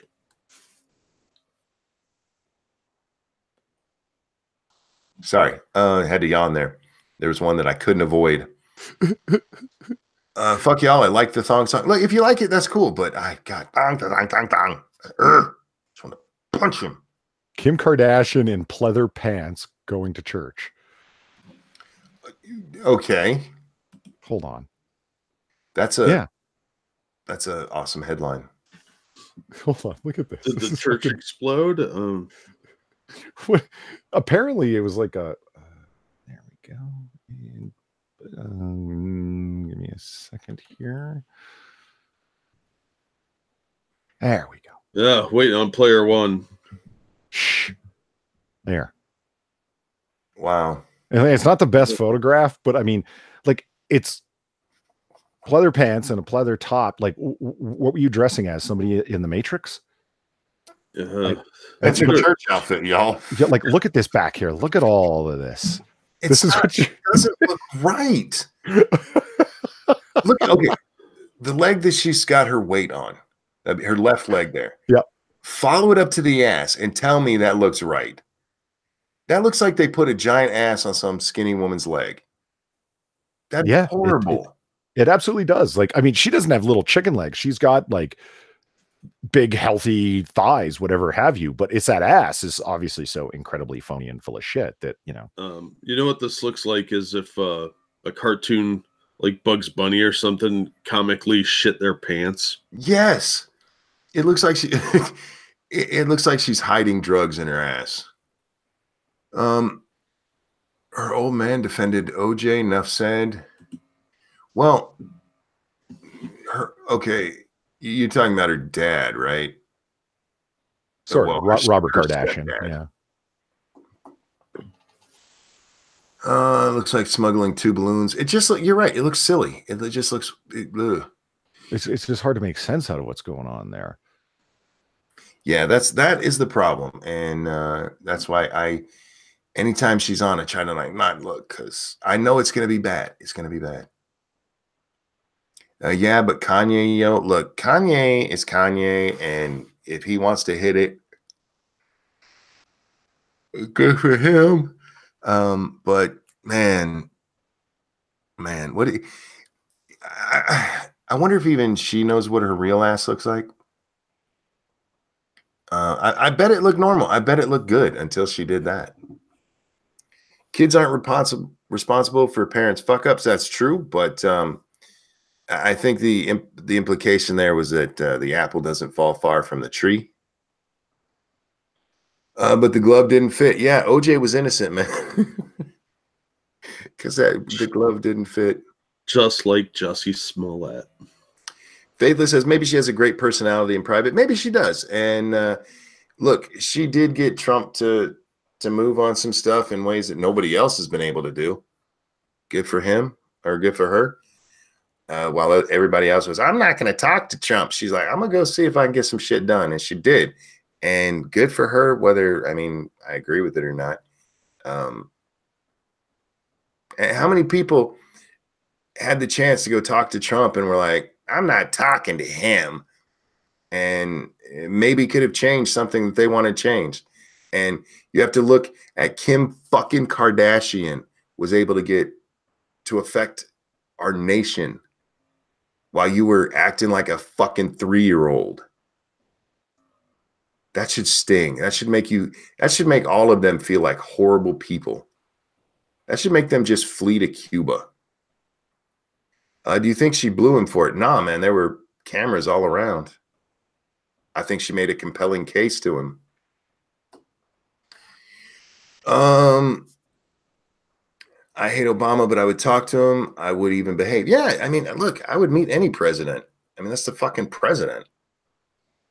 Whatever you think. I mean, damn. Except for Johnson. He'd probably show you as Johnson. Johnson was a dick, man, but I would love to talk to him. I would love to just sit. Can you imagine sitting down to dinner with Johnson and asking him, like, what do you really think of Ike? Dude'd like to whip his dick out, though. That's awkward. Yeah, I mean, be careful. Don't question his manhood. I think you'll be fine. I could have gotten that cancer research funding, but derp or orange man bad. Exactly, Jack. Exactly. You have a once in a lifetime opportunity to talk to the man running the fucking world. And you're like, no, he's bad. I don't want to talk to him. We're drifting into news time now. And I blame Polly. No. Don't blame me when I'm eating chips. Like, I can't respond. I know. No, it's actually awesome because I mean there were a few stories today or things that I wanted to mention. I just wanted to give shout outs to some people that I like and respect and enjoy. And I know there's people I forgot, and if there's hard feelings, I apologize. Y'all know, one, I didn't write this down. I just had a vague idea I wanted to talk about. And two, you know, my memory. So in terms of gaming, like really quick. Sure. What Inquisitor, the third member of our Triumvirate of Awesome comic book curation, he definitely has his own channel, and I keep pressuring him to do Warhammer 40K lore stuff. There's like Warhammer 40K lore is like huge content on YouTube, and the guy is an absolute encyclopedia of that stuff. And I'm like, man, you got to make videos. But you know, he works and he does comic book curation with us, and then he's got to paint his minis, and he's got other things going on in his life. So yeah, it's too bad. But what he does do is a D&D stream. So if you want to see that, by all means, check out his channel, Inquisitor 8.1. Definitely worth looking into. And then, you know, Jack, of course, but you know, he does a pretty good job of pimping himself out. His bad comic reviews is I like it. I watch bad comic reviews. Oh, I like bad comic reviews. Yeah. Me too. That guy's great. It was actually like I'm going to be doing comic reviews, and I've recorded a couple, but then I keep editing them to death, and I can never finish the intro and getting around to it. But Jack was the inspiration to do them the way that he does. Like, oh, fuck the 10-minute time limit, as opposed to like carrying on ponderously forever, and then you just start repeating yourself to eventually get to the 10 minutes. There's a lot of comic review channels where the person, you can tell, literally doesn't have anything more to say. So they just start talking, and it's, yeah, you're going to end up turning off more people than you're going to get through hitting that magic 10-minute number. If you have the content for it, by all means do it. If you don't, fucking cut it short. That's why bad comic reviews is good. It's to the point, it's done, it's over, moving on. I got all day to sit around babbling. I've run into a couple of video game streams that annoy the fuck out of me. And it doesn't seem like they're trying to hit the 10-minute mark. I mean, these are videos that are 14, 15, 20 minutes long. But they repeat the same shit over and over and over again. Or it'll be something like how to do this, and then they'll wait until 5 minutes into the video to tell you how to do something that takes 3 seconds. I'm like, I want to punch you. Yeah. I don't want to watch your shit anymore. I want to punch you and tell you what a horrible human you are for wasting my fucking time. That became the most annoying thing when I was looking up tutorials when I was first getting into Sony Vegas, the program. Mm-hmm. And it was, oh, fuck. Everybody just to stretch the material out. They got like a 30, 45 second edited video intro. And then they yak, and a shout out to my boys over at blah, blah, blah. And then this, and then don't forget to pick up this thing that I'm advertising for. And then it's like, you click here, here, and here. Now, getting back to what I was talking about before. And it's like, Jesus Christ, it's just this little tiny 30-second thing in the middle that it's frustrating. It's like you should put a whole bunch of things together instead of turning each one into an individual video. And there's only 30 seconds of content. You turn into a 7-minute video out of it.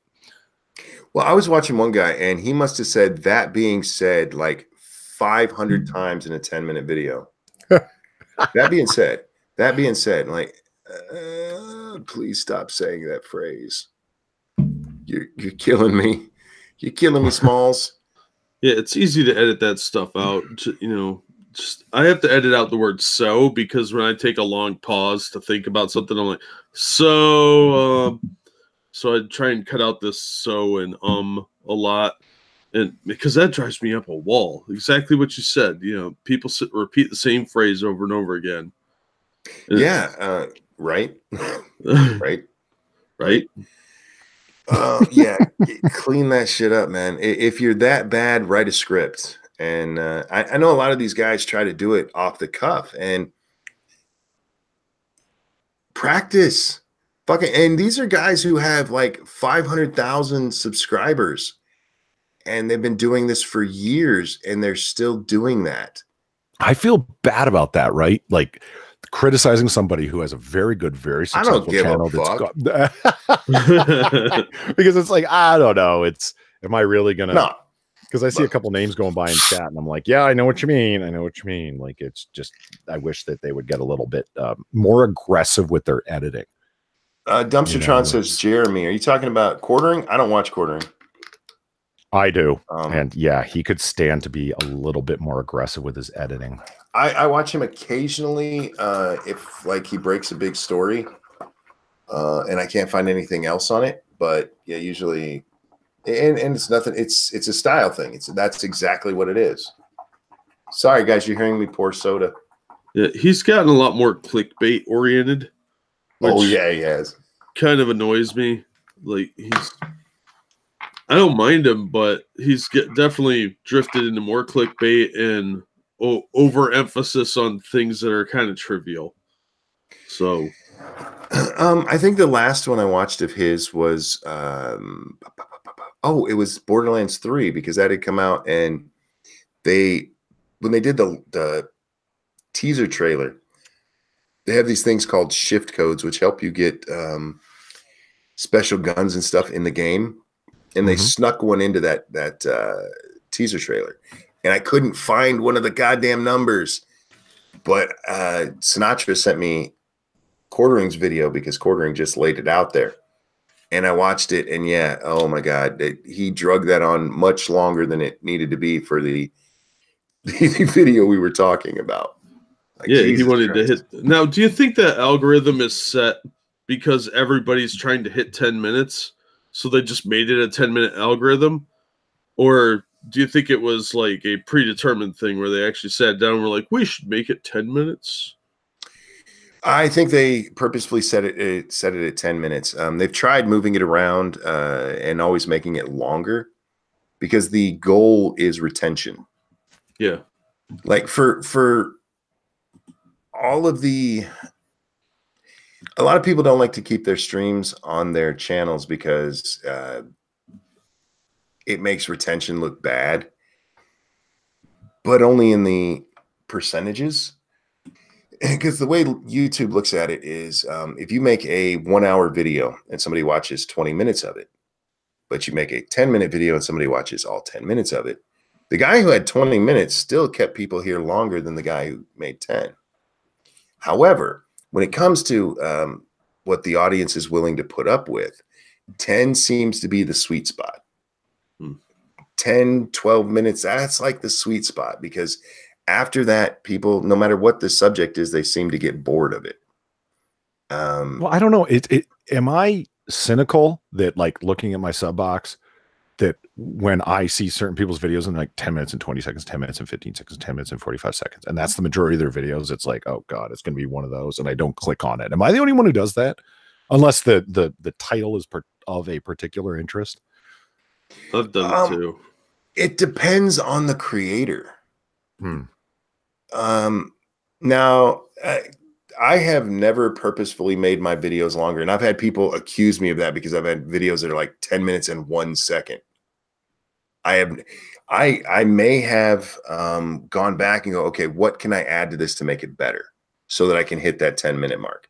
But I've never, like, at the end been like, okay, I got to make my outro a little bit longer because this video is too short. There are people who do it very well. Sinatra does it very well. If he has a 10-minute video, he will talk about what he's talking about all the way up to the 10-minute mark. There's no part in there where you're like, oh, he's just dragging this out. There's other people who have like a 5-minute outro. And yeah, those people I will skip. It depends on the person. But I mean, is there even a problem with that? Like, let's say somebody, for the sake of argument, decided to roll their entire Patreon list at the end of their video for 5 minutes. Just, yeah, I'm not going to make my audience suffer through 5 minutes of me repeating myself. I'll just run my Patreon roll call at the end. And then obviously when the content's done, you're done. You can leave the video if you would like, but here's my 10 minutes. I have done this before where at the end of my video, I was going to talk about personal stuff.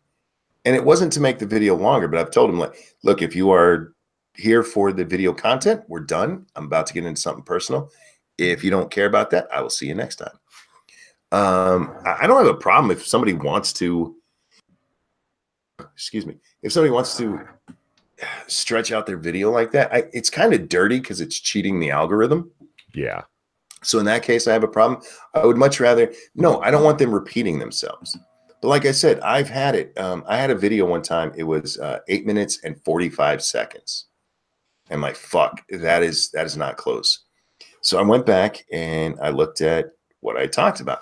And I got more positive feedback on that video than any other video I've done. People loved it.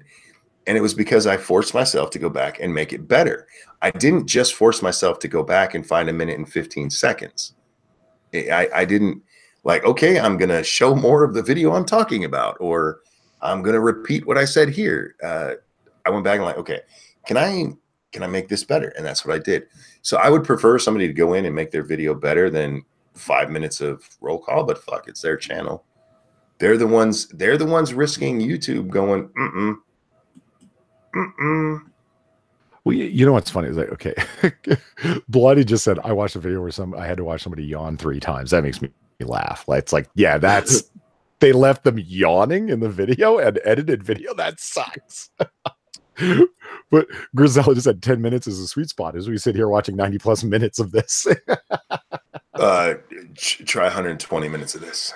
Yeah. No, but 10 minutes is a sweet spot for most part. If you look at my videos, they get so many more views than my live streams do. My videos averaged about 10,000 views each. My live streams about 1,200 views right now is what they're averaging. Wow. So, but again, the difference is in how the average viewer for this stream watches 40 minutes of this stream. So 1,000 people watching 40 minutes. What is that? How many minutes is that? No idea. What is 1,000 times 40? Isn't that 40,000? Sure. I'm looking at Jordan's last tweet. I don't know what you're talking about.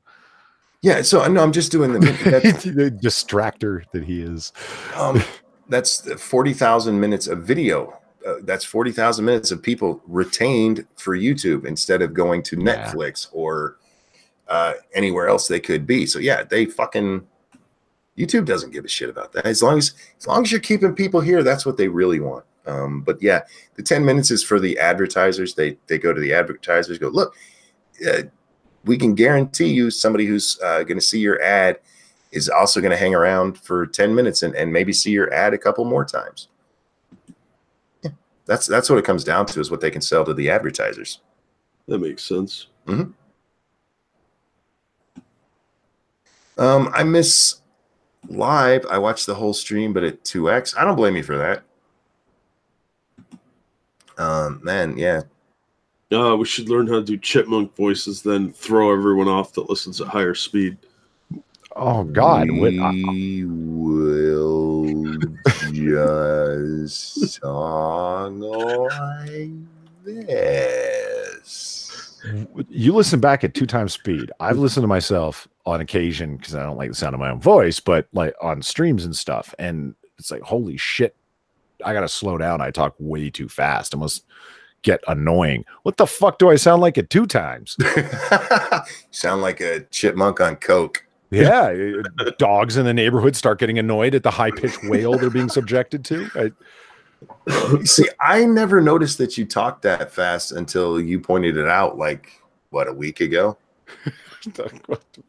I shouldn't have said anything. Shit. No, dude, I live in Michigan. The people up here talk so fucking fast. That's because it's so damn cold out. Nobody wants to stand around talking.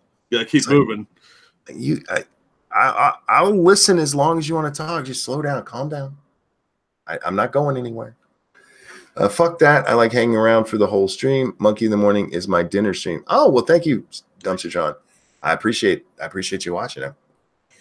You know, I say that to you guys a lot. I appreciate you watching. You have no idea how much I really do appreciate it. You guys complete me. Trust me, Jack and Quiz and I talk about it.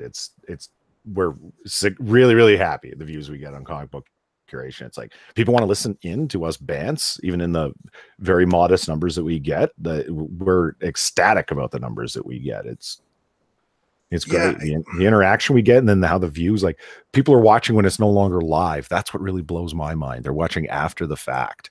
To it. That's incredible to me. like I said, I enjoy watching streams live just so I can interact with the chat.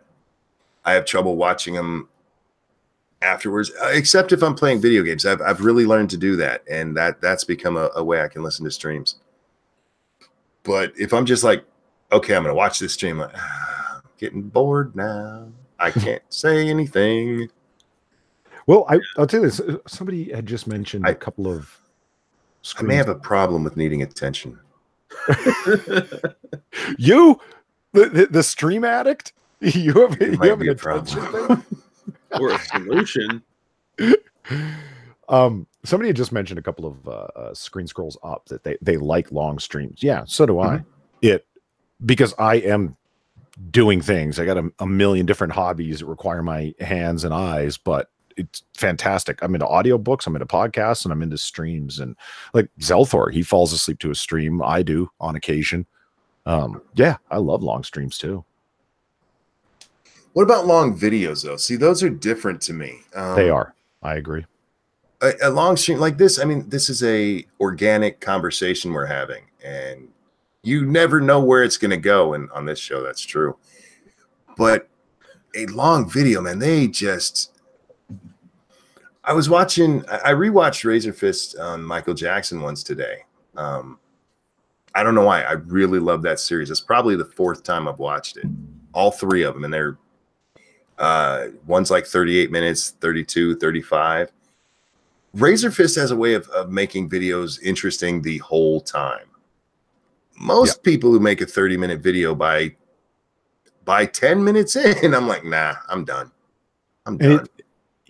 He and his stream partner, T Boogie, Taryn Gell, they have a great back and forth to the point where I can actually handle a 4-hour game stream, which is just like, I don't watch other game streams, not really.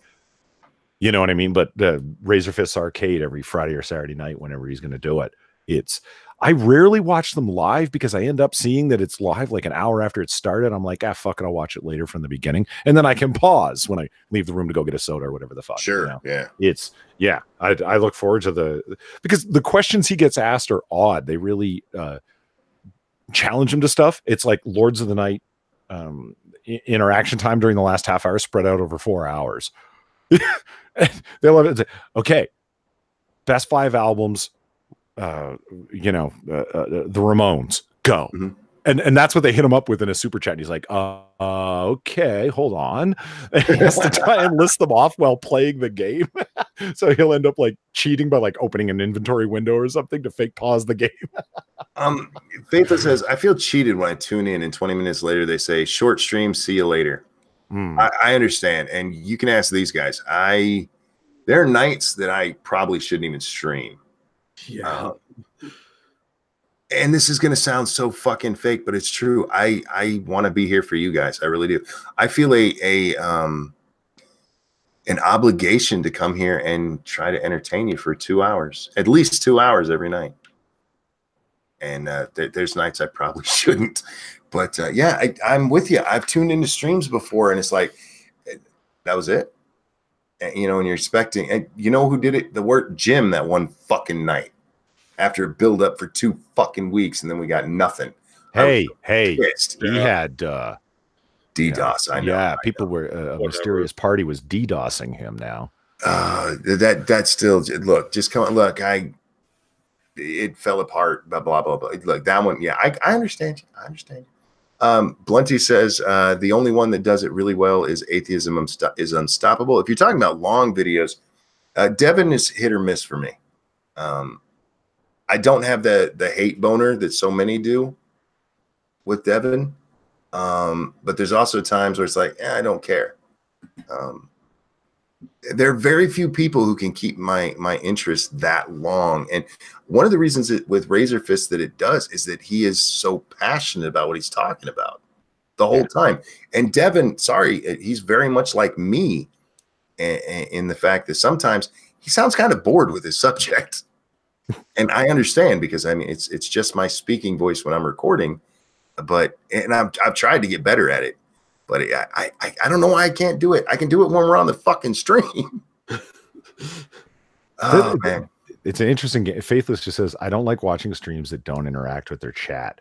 Yeah, you know what, Faithless, I hear you. It's I like to be chat interactive, but like comic book curation, right? I feel guilty because people have shown, not guilty exactly, but I feel obligated. People have shown up, they're here, but I'm trying to run this and I'm trying to host and I'm trying to read and I definitely want to talk to these guys because Jack and Quiz, because the whole point in the stream is that this is what we talk like when we're not on stream, just possibly a little bit more animated, but believe me, the same kind of conversations are happening.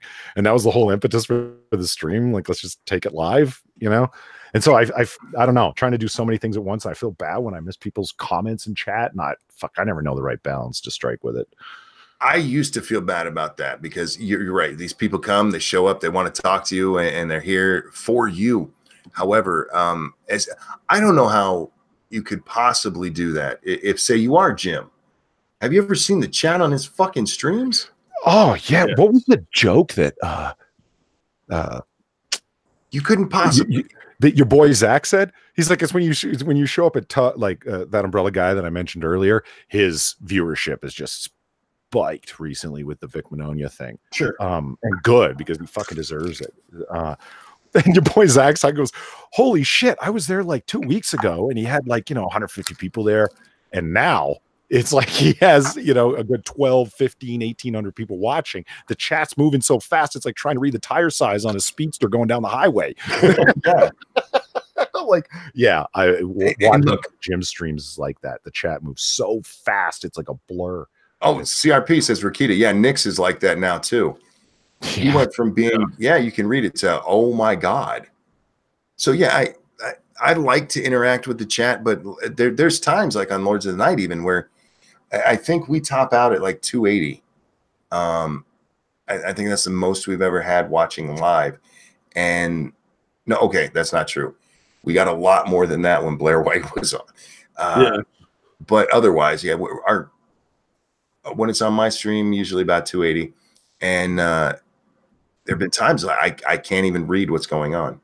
So those guys who have thousands watching, I don't blame them for not being able to read it, especially when you're trying to do other shit. Speaking of other shit, I want to hit on one more thing. We'll be wrapping up soon. But guys, did you know yesterday was Equal Pay Day? I didn't know that. Yeah, that's a thing.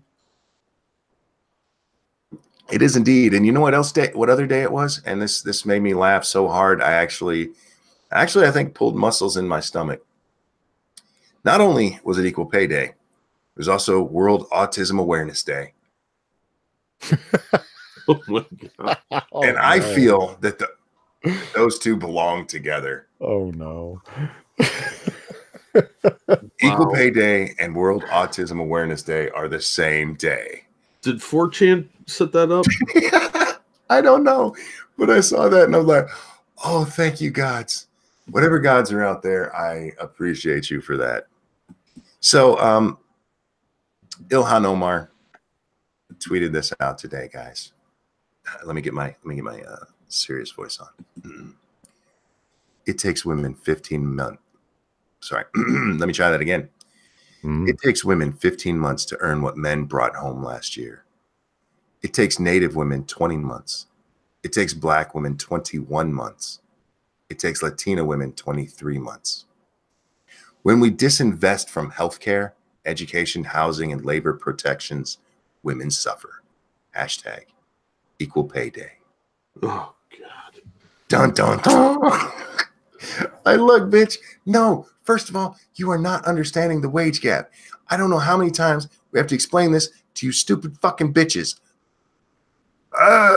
Maybe her husband brother can explain it to her. Shit. That's not how it works. What you guys call the wage gap is an earnings gap over a lifetime, you stupid shits. We've been over this. Every goddamn study that they've done has had flaws in it because you don't actually do it on a one-to-one basis. Because if you did, your fucking little rally cry falls apart. Elizabeth Warren did this or tweeted out about this. So I sent her the article about Google underpaying men that we talked about just a month ago. But yeah, equal pay day. The women's, man, them poor women's. You know who I feel bad for? The male models who are demanding equal pay and not getting it. Same with male porn stars. Well, did you see they're giving in to the women's soccer team? Of course they are. What a waste of money. So they're just going to end up subsidizing them. Yes. Yeah. Nice. Because look, it's not just the fact that less people watch women's soccer. So they suck at it and 15-year-old boys can beat them? They're contracted completely differently. Exactly. Real quick, thank you, Johnny Hellcat. Xmas must be hell for the... Let me try that one more time. Xmas must be hell for the nephew kids. It's true. It's true. Yeah.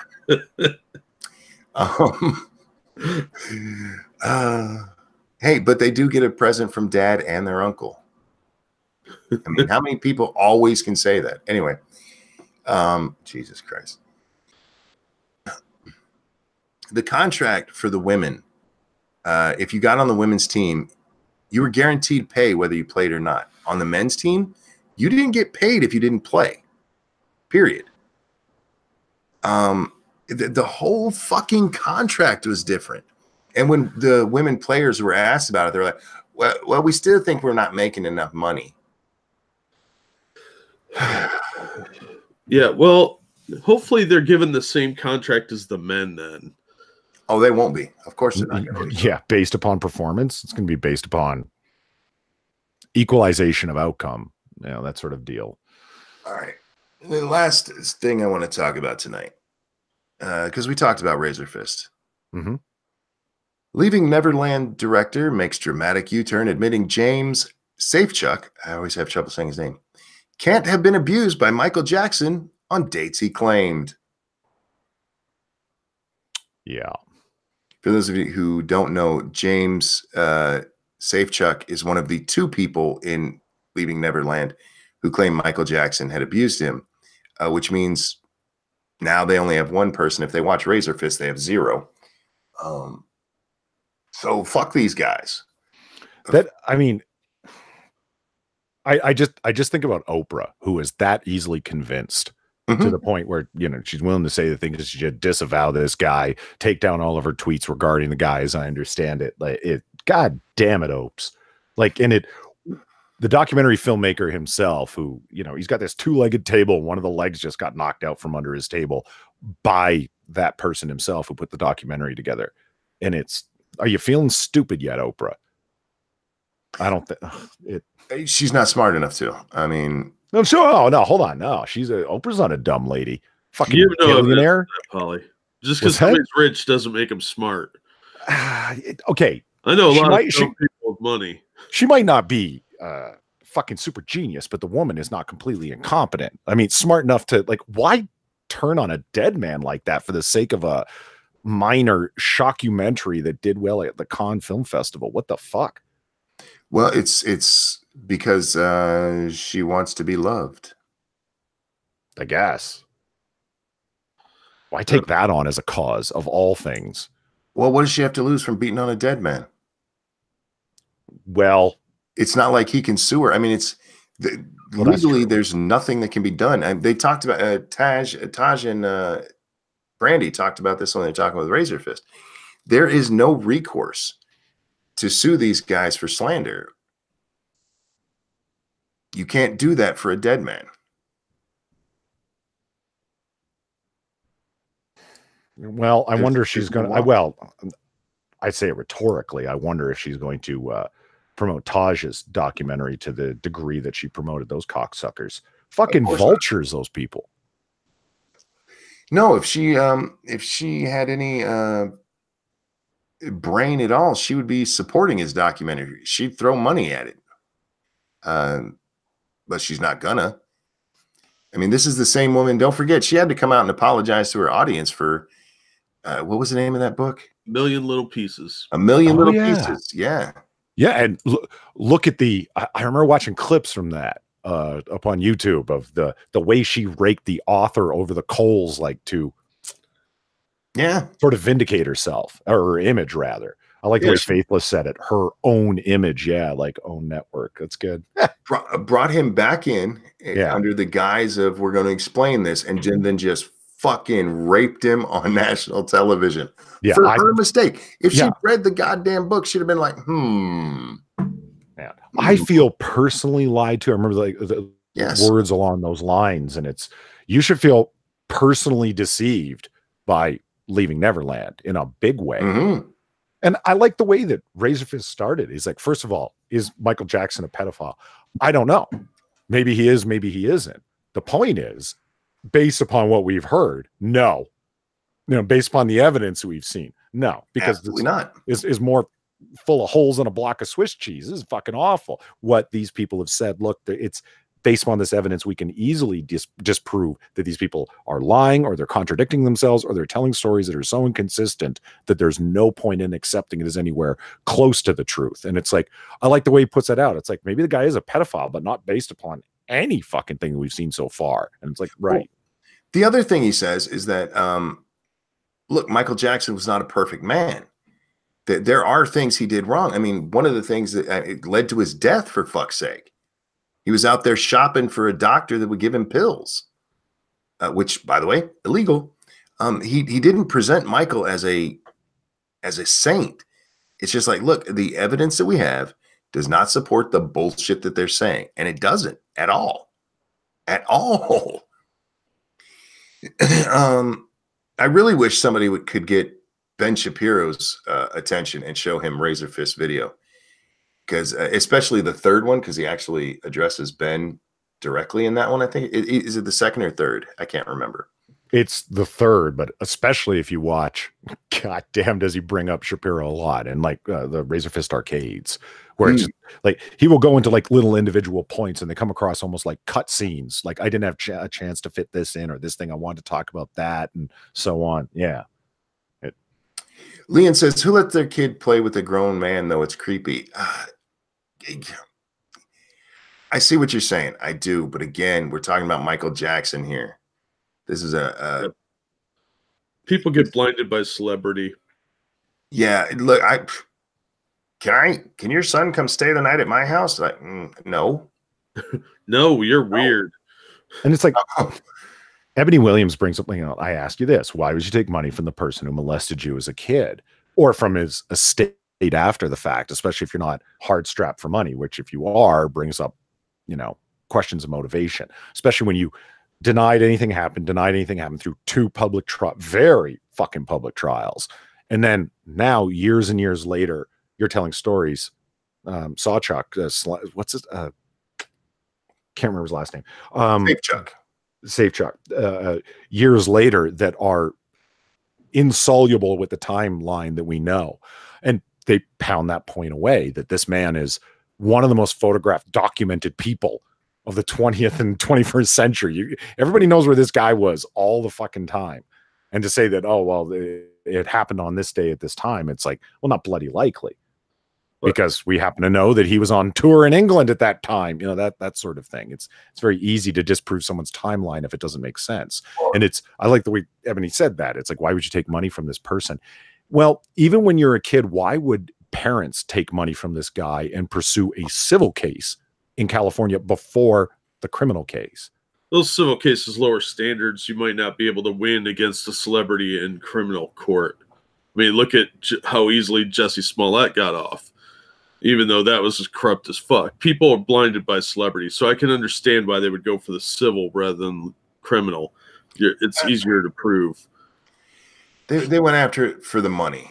Yeah, that's the problem, though, is you have parents that are really shady, and you have celebrities that may be shady and are doing some really weird shit regardless. And then you've got a kid in the middle.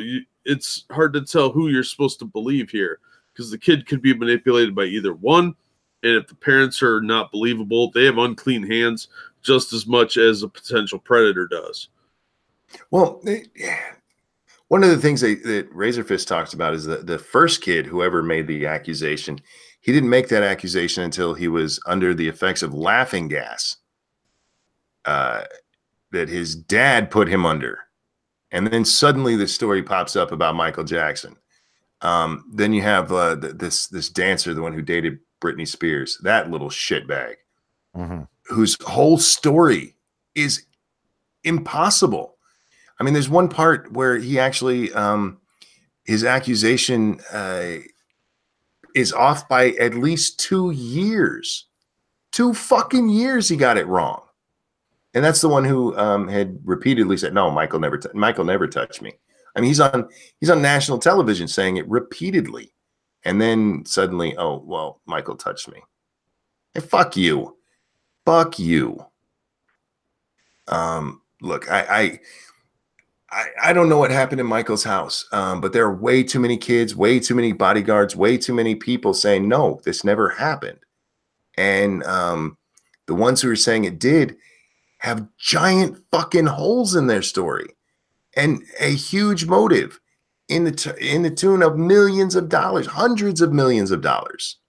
Well, I think the problem is that Michael had a certain way of doing things that made him look like he was up to something. I mean, you have all the stuffed animals and stuff in the house, all these weird, like the whole theme park thing in your yard. It really is more susceptible to looking a little nefarious to the average person. Sure, but this is a man who he had no childhood. He was out on the road touring, and he becomes one of the richest men in the world, and suddenly has all this. He's like, I want my childhood, and he just. Yeah, but you could see how that could lead people to easily believe that he was a kitty diddler.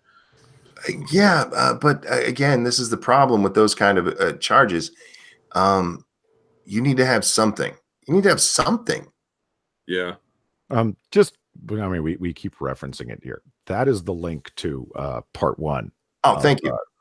Of Razorfist's video, the Michael Jackson rebuttal part 1. And it's a great place to start. I mean, it's 36 minutes long, but I mean, it's Razorfist. So it's entertaining, it's guiding, and it's edited. And yeah, so, we've talked about it for a bit. Well, go to the source that we keep talking about and check that out and, decide for yourself, right? Well, Faithless says even his ex-wife still stands by him. Yes, she does. Lisa Marie Presley still stands by him.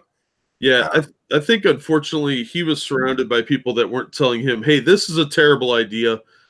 Because, yeah, maybe he had arrested development of some kind, but you could see where him saying, hey, why don't you spend the night? You open yourself up to some really greedy, litigious parents that will send their kid into that situation just to sue.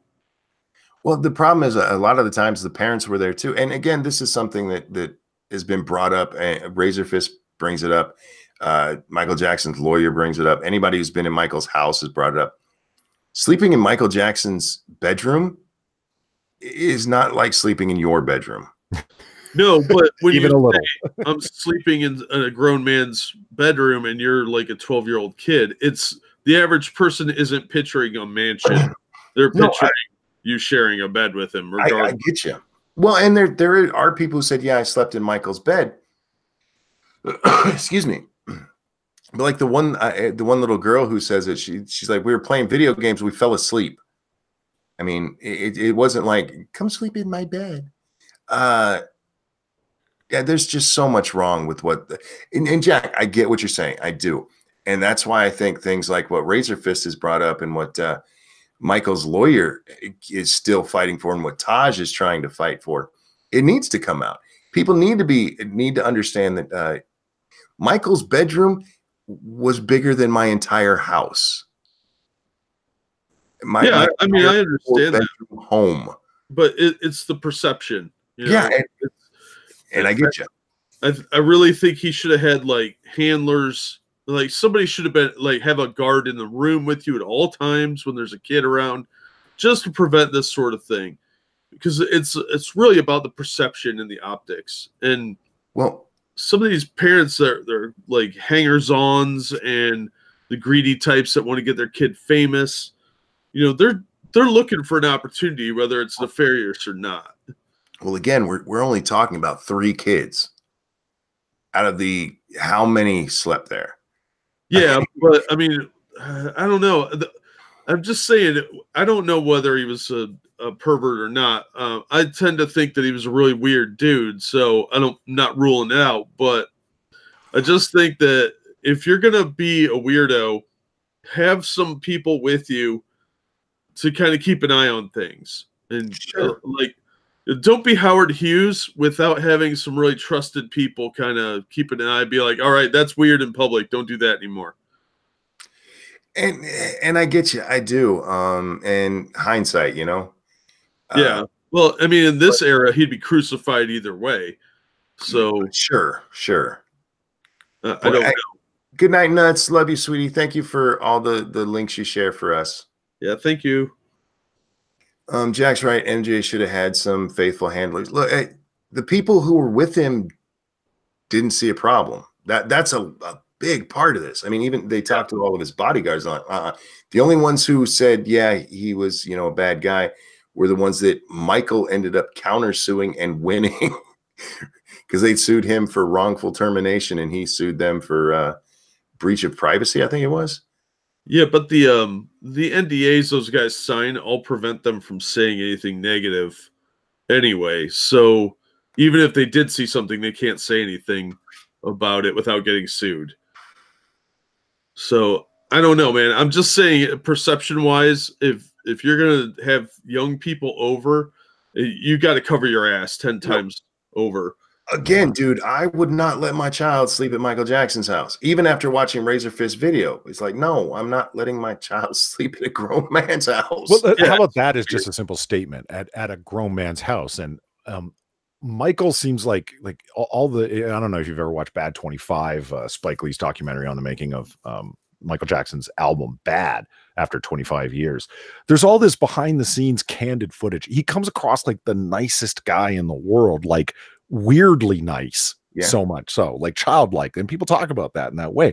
If a parent were to say, like, "Hey, listen, I know blah blah blah, but you know, it's my kid, and I don't really like." Michael's like, "Oh, fuck you, your fucking kid staying here." No, he's gonna be like, "Yeah, okay, I understand." Like, you know what I mean? Like, do you think he's gonna like rid the kid from his life because his parents care? It doesn't strike me as a no. Well, and from what we've heard, Michael will be like, "Well, why doesn't the whole family stay?" Right, exactly. I have the veterinarian's friend's guest quarters out back, which is bigger than my house and your house and Monkey's house put together. Like it. Yeah, I mean, you guys could take the spare bedroom downstairs in my bedroom. The spare bedroom in my bedroom. Just go down the hall, walk 400 yards straight on the 5th door on the left next to the vault. Like his bedroom was like 2,000 square feet. It wasn't on one level either, was it? No, it was a two-story fucking house. A 2-story bedroom. So yeah, and Jack, I understand what you're saying. I honestly do, but I think Mike is getting railroaded. Well, because of perception. It is an interesting story, like overall, to see the railroading, to see, especially like, as you know, again, go watch the here, I'll just throw the link. Yeah, the Razorfist. Those are awesome. And somebody mentioned, and they were quite right, that it started with his music mythos, when he does the review of, he does these things, metal mythos, and then sometimes it's done musical mythos where he goes into other things, and it's a quick discography based review of a band's history or an artist's history, that kind of thing, right? And he did Michael Jackson first, but he mentioned, let me talk about Michael Jackson and the accusations of pedophilia. So it does start there, but the video link that I just put up, the Michael Jackson rebuttal part 1, there's a link of it right at the beginning of the video if you want to go watch his musical mythos, where he touches on it briefly for about 5 minutes before he moves into the discography review, which I highly recommend. It's awesome. Even if you're not a fan of Michael Jackson's music, it's cool to see the influence that he had and everything, you know. He touches on it, really, probably. Well, I was, you know, Michael, stop touching things. That's how you got in trouble. Is this what you mean by, you know, he needs handlers? So this low fruit doesn't exist. Somebody touching him instead of him touching others. Yeah. But look, I still like some of Mike's music. He was definitely a weird guy. Oh yeah, there's no doubt in that. He was his own man, to be sure. Fuck.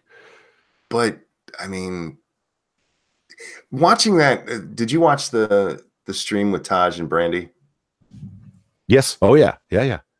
Watching that and them talking about all the stuff where he just out of the built a burn unit. Yeah. Just cause. Yeah. Who does that? I mean, he's just like, I got money. I'm gonna do this. And like when Taj was talking about I didn't even realize Taj was in a boy band. Neither did I. That's sorry, I just got off track. Like you'll find it interesting, especially the Sony stuff, right, Monkey? I mean, yeah. Oh God, the battles he gets into Sony, and Taj touches on that about how Sony's coming after me because I own half of the Sony catalog, which is worth, I don't even want to think about how much money in terms of the publication rights and the distribution rights and so forth of it. And it's like Sony wanted it back. They don't want one of their artists owning half their catalog. So they put pressure on him in all the ways that you can legally. And we're not going to promote your next album, and we're not going to promote your nephew's album. I don't remember that band. I've never heard of it. The one Taj was in, but apparently did quite well back in the day. But well, that's the part I was getting to is that Taj, he talks about, you know, their first single came out and it did really well. And Michael calls him up, and instead of congratulating him, he's like, you need to get back. That's what Michael told him. Instead of, hey, congratulations on the album. He's like, now you have money. You need to get back. Like, damn. No. You need to have little boys come stay at your house. If they don't find the rhinestones from your glove up their butt, then you're not guilty. I do want to say I like the fact that Michael was a Marvel fan and not a DC fan. Yeah. He was on the right side of that part. Can you imagine if he had actually purchased Marvel so it never fell into the hands of Disney to begin with? I wonder where it'd be at now. So many jokes. So many jokes. You're better than that, Jack. No, I'm not. No, he's not. I am not. No, he's not. That's why he's here, because he's not. Yeah, guys, Michael Jackson almost purchased Marvel. Yeah. Think about that shit. It probably would have been better than it is now, to be honest. Of course, yeah, undoubtedly. DC is not better than Marvel, Shio. You're wrong. It is nowadays, but it's like saying, you know, I'm better than that crippled kid that's in an iron lung. That's like arguing herpes is better than AIDS. It's when you're talking about the modern. I'm going by the overall of the superhero catalog that they have.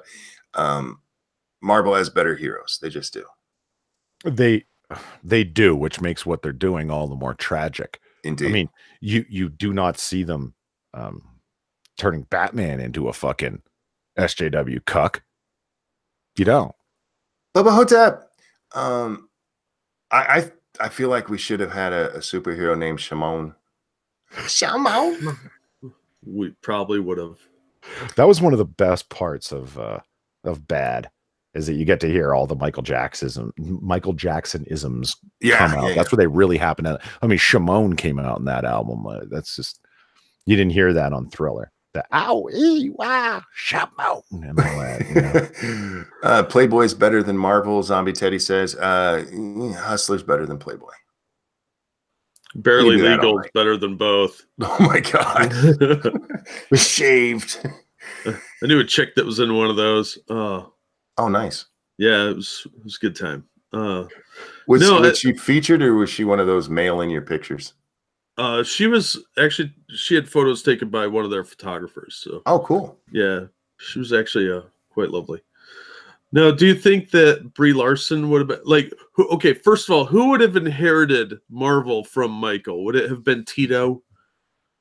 No, it would have been his kids, man. Ooh, interesting.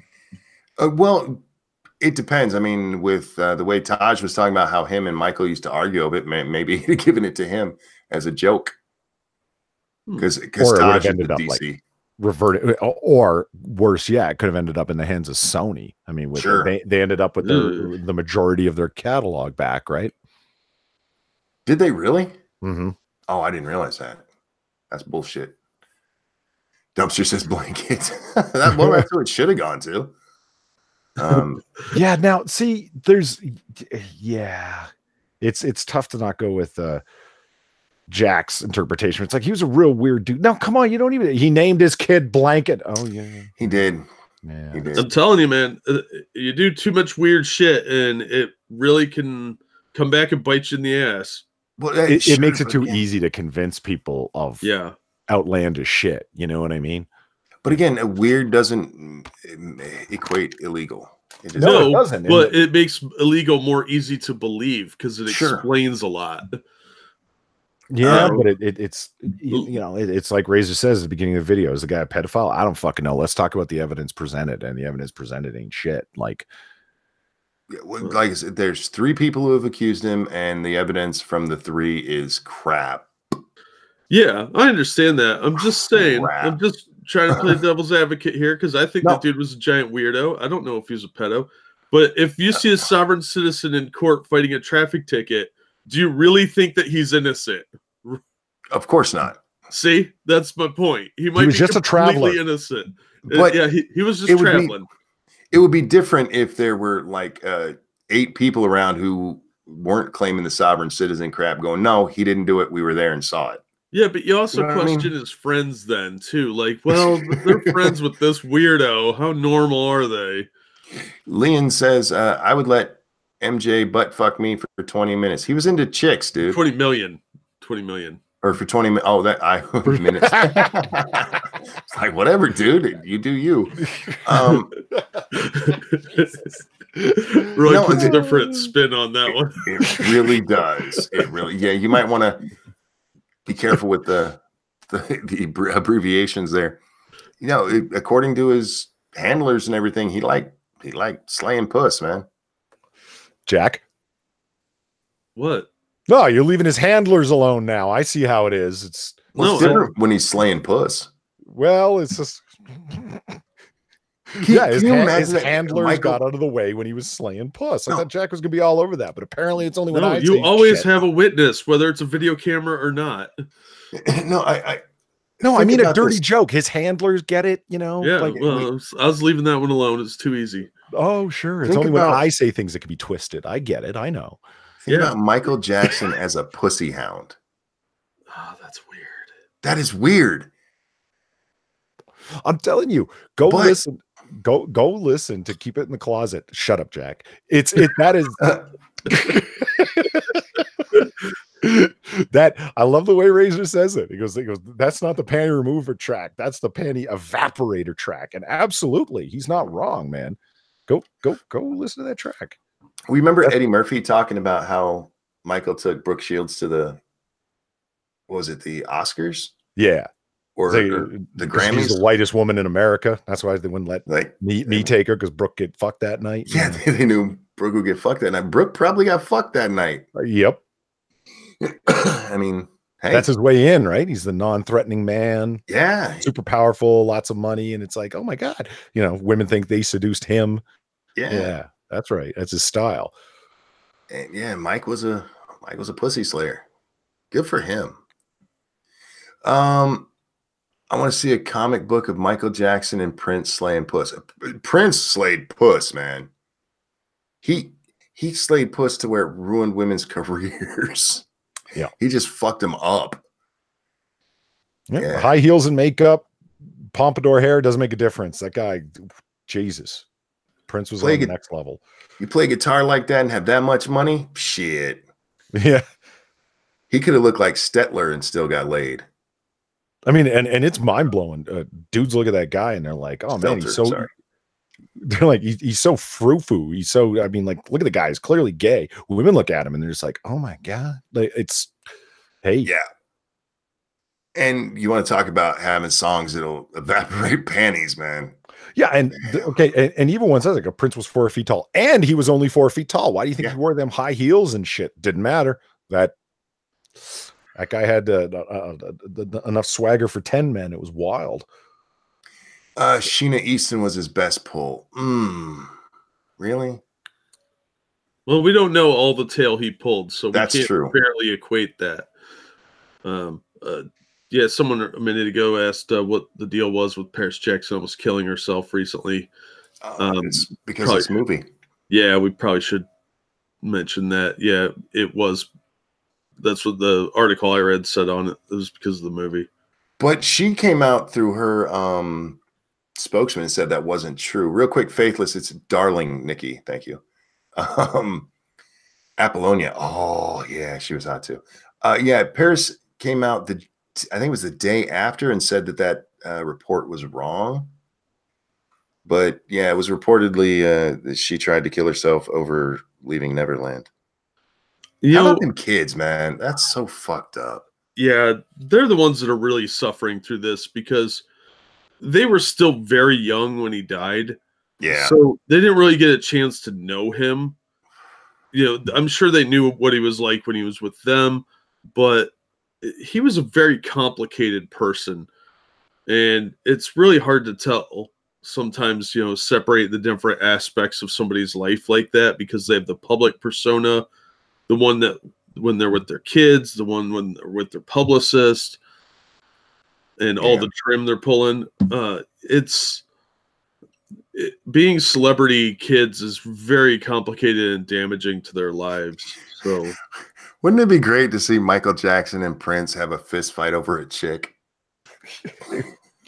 A slap fight, you mean? Yeah, it would be a basketball slap fight. Oh, it would be beautiful. Wouldn't it be even better if they actually like threw off their shirts like they was gangsta? Let's do this. Anyhow, guys, I need to wrap this up. I didn't mean to even go on this long about Michael Jackson. This has just really got me pissed off. It really does. Because look, the guy was weird. He was. Jack, you are absolutely right. The perception is too easy to believe. Yeah. And that's his fault. But again, I mean, if you're not doing anything wrong, why would you change things that makes it look like you had been doing things wrong? If you guys ever get rich, hire a PR firm first thing because you got to protect yourself because everybody's a little weird. If I ever get rich, I'm going to be alone all the time because I'll be like, this is my money. I'm going to be Scrooge McDuck swimming in my money. Be like, fuck all y'all. Lady Monkey can come in.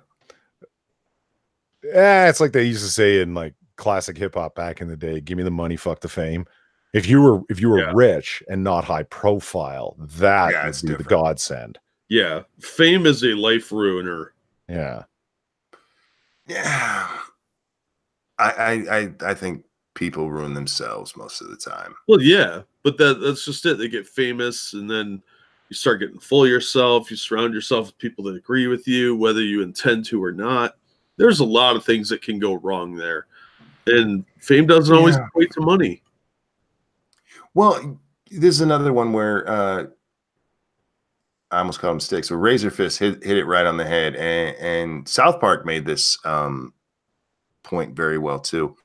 The media loves to build somebody up and then just beat them the fuck down. Yep. They love tearing down a celebrity. So yeah, I can see that. Scrooge McDuck is a racist stereotype. I mean, I understand what you're saying, but it's they love to build somebody up and then they love to tear somebody down, but not synonymously. I think it's more, it displays their vulture tendencies better to say they live off of fame and infamy equally. It's like fame, infamy, doesn't matter. Either one's just as good. Well, Britney Spears is probably the best example of this. I mean, they loved her. And then just the slightest little thing, and they just all started hounding the fuck out of her. Yeah. Everybody waiting. They wanted to be there for that moment when she cracked. And they got their moment. They got their fucking moment. Yeah, and paparazzi are some of the most sinister people around, man. They will hound somebody till they're dead and then take pictures of the body. Yep. They're dirty scumbags, man. Yeah. Fuck them. But I blame teenagers for the popularity of them because teenagers buy all those like Tiger Beat and tabloidy stuff. Well, just blame women because they buy People and In Touch and whatever other fucking magazines are hanging out on the tabloid shelf as you go to the counter. Nice job, ladies. Good job. Good job. Women, you fucked it up again. So you mean to tell me that women are responsible for us taking celebrities seriously when they offer their fucking political opinions? Yeah. Oh, I don't know, man. That's a heavy load to lay on women. That's because whoever's responsible for that has got some fucking guilt coming, man. It's a heavy load to lay on women. Oh, and on that childish note, I think we're going to wrap it up. Chat, guys, thank you so much for coming. Thank you for hanging out with us. Thank you for the donations. You guys, you do complete me. Polly, anything you want to shill tonight? No. Do you have a load you want to drop, Polly? The Stargazer was more than generous enough. By all means, pop by my channel tomorrow night. Jack, Inquisitor, and I are, well, tonight, actually, later on tonight at roughly 10 p.m. Eastern, we'll be doing comic book curation. Shh. Roughly 10. Jack, do you have a load you want to drop? Not on stream, no. Fuck. There's my channel link. I'll be on with Polly tonight around 11 on Polly's channel. Guys, tonight we'll be on my channel at 9 p.m. Eastern time for Lords of the Night. Me, Scribe, Satsu. I'm not sure if we're gaming. Maybe. We're going to test the Division 2 again over on 2 Cents Plus. If it works well, then we'll be playing. If not, then we won't be. So, stay tuned. But Jack, Polly, I almost said Dax, and he's not here. No, actually, I just thought of something real quick. Sure, there's an easy way around this. Okay, look, I'm at Polly_dub on Twitter. I think Twitter's a sewer, so I don't fill people's timelines up with a bunch of useless bullshit that they don't want. Like, hey, have you seen this article that everyone else tweeted about and I'm tweeting about too to make myself seem momentarily interesting? No, what you're going to get. Are you talking about me? No. You're not going to put up with my crappy hot takes 18, 20 times a day. So because I have a fucking job. But what you will get is 1 minute before we go live, I send out a tweet. So you cannot miss our actual start time whenever it's going to be when Jack decides to show up. So, so at Polly_dub, can't miss it that way. And you don't have to put up with my hot takes because I don't have any. I have tons of hot takes, so follow me on Twitter. Polly, Jack, thank you guys for joining me. Everybody, I hope you have a wonderful day, and we will see you next time. Bye, everyone. Bye. Have a good night, everyone.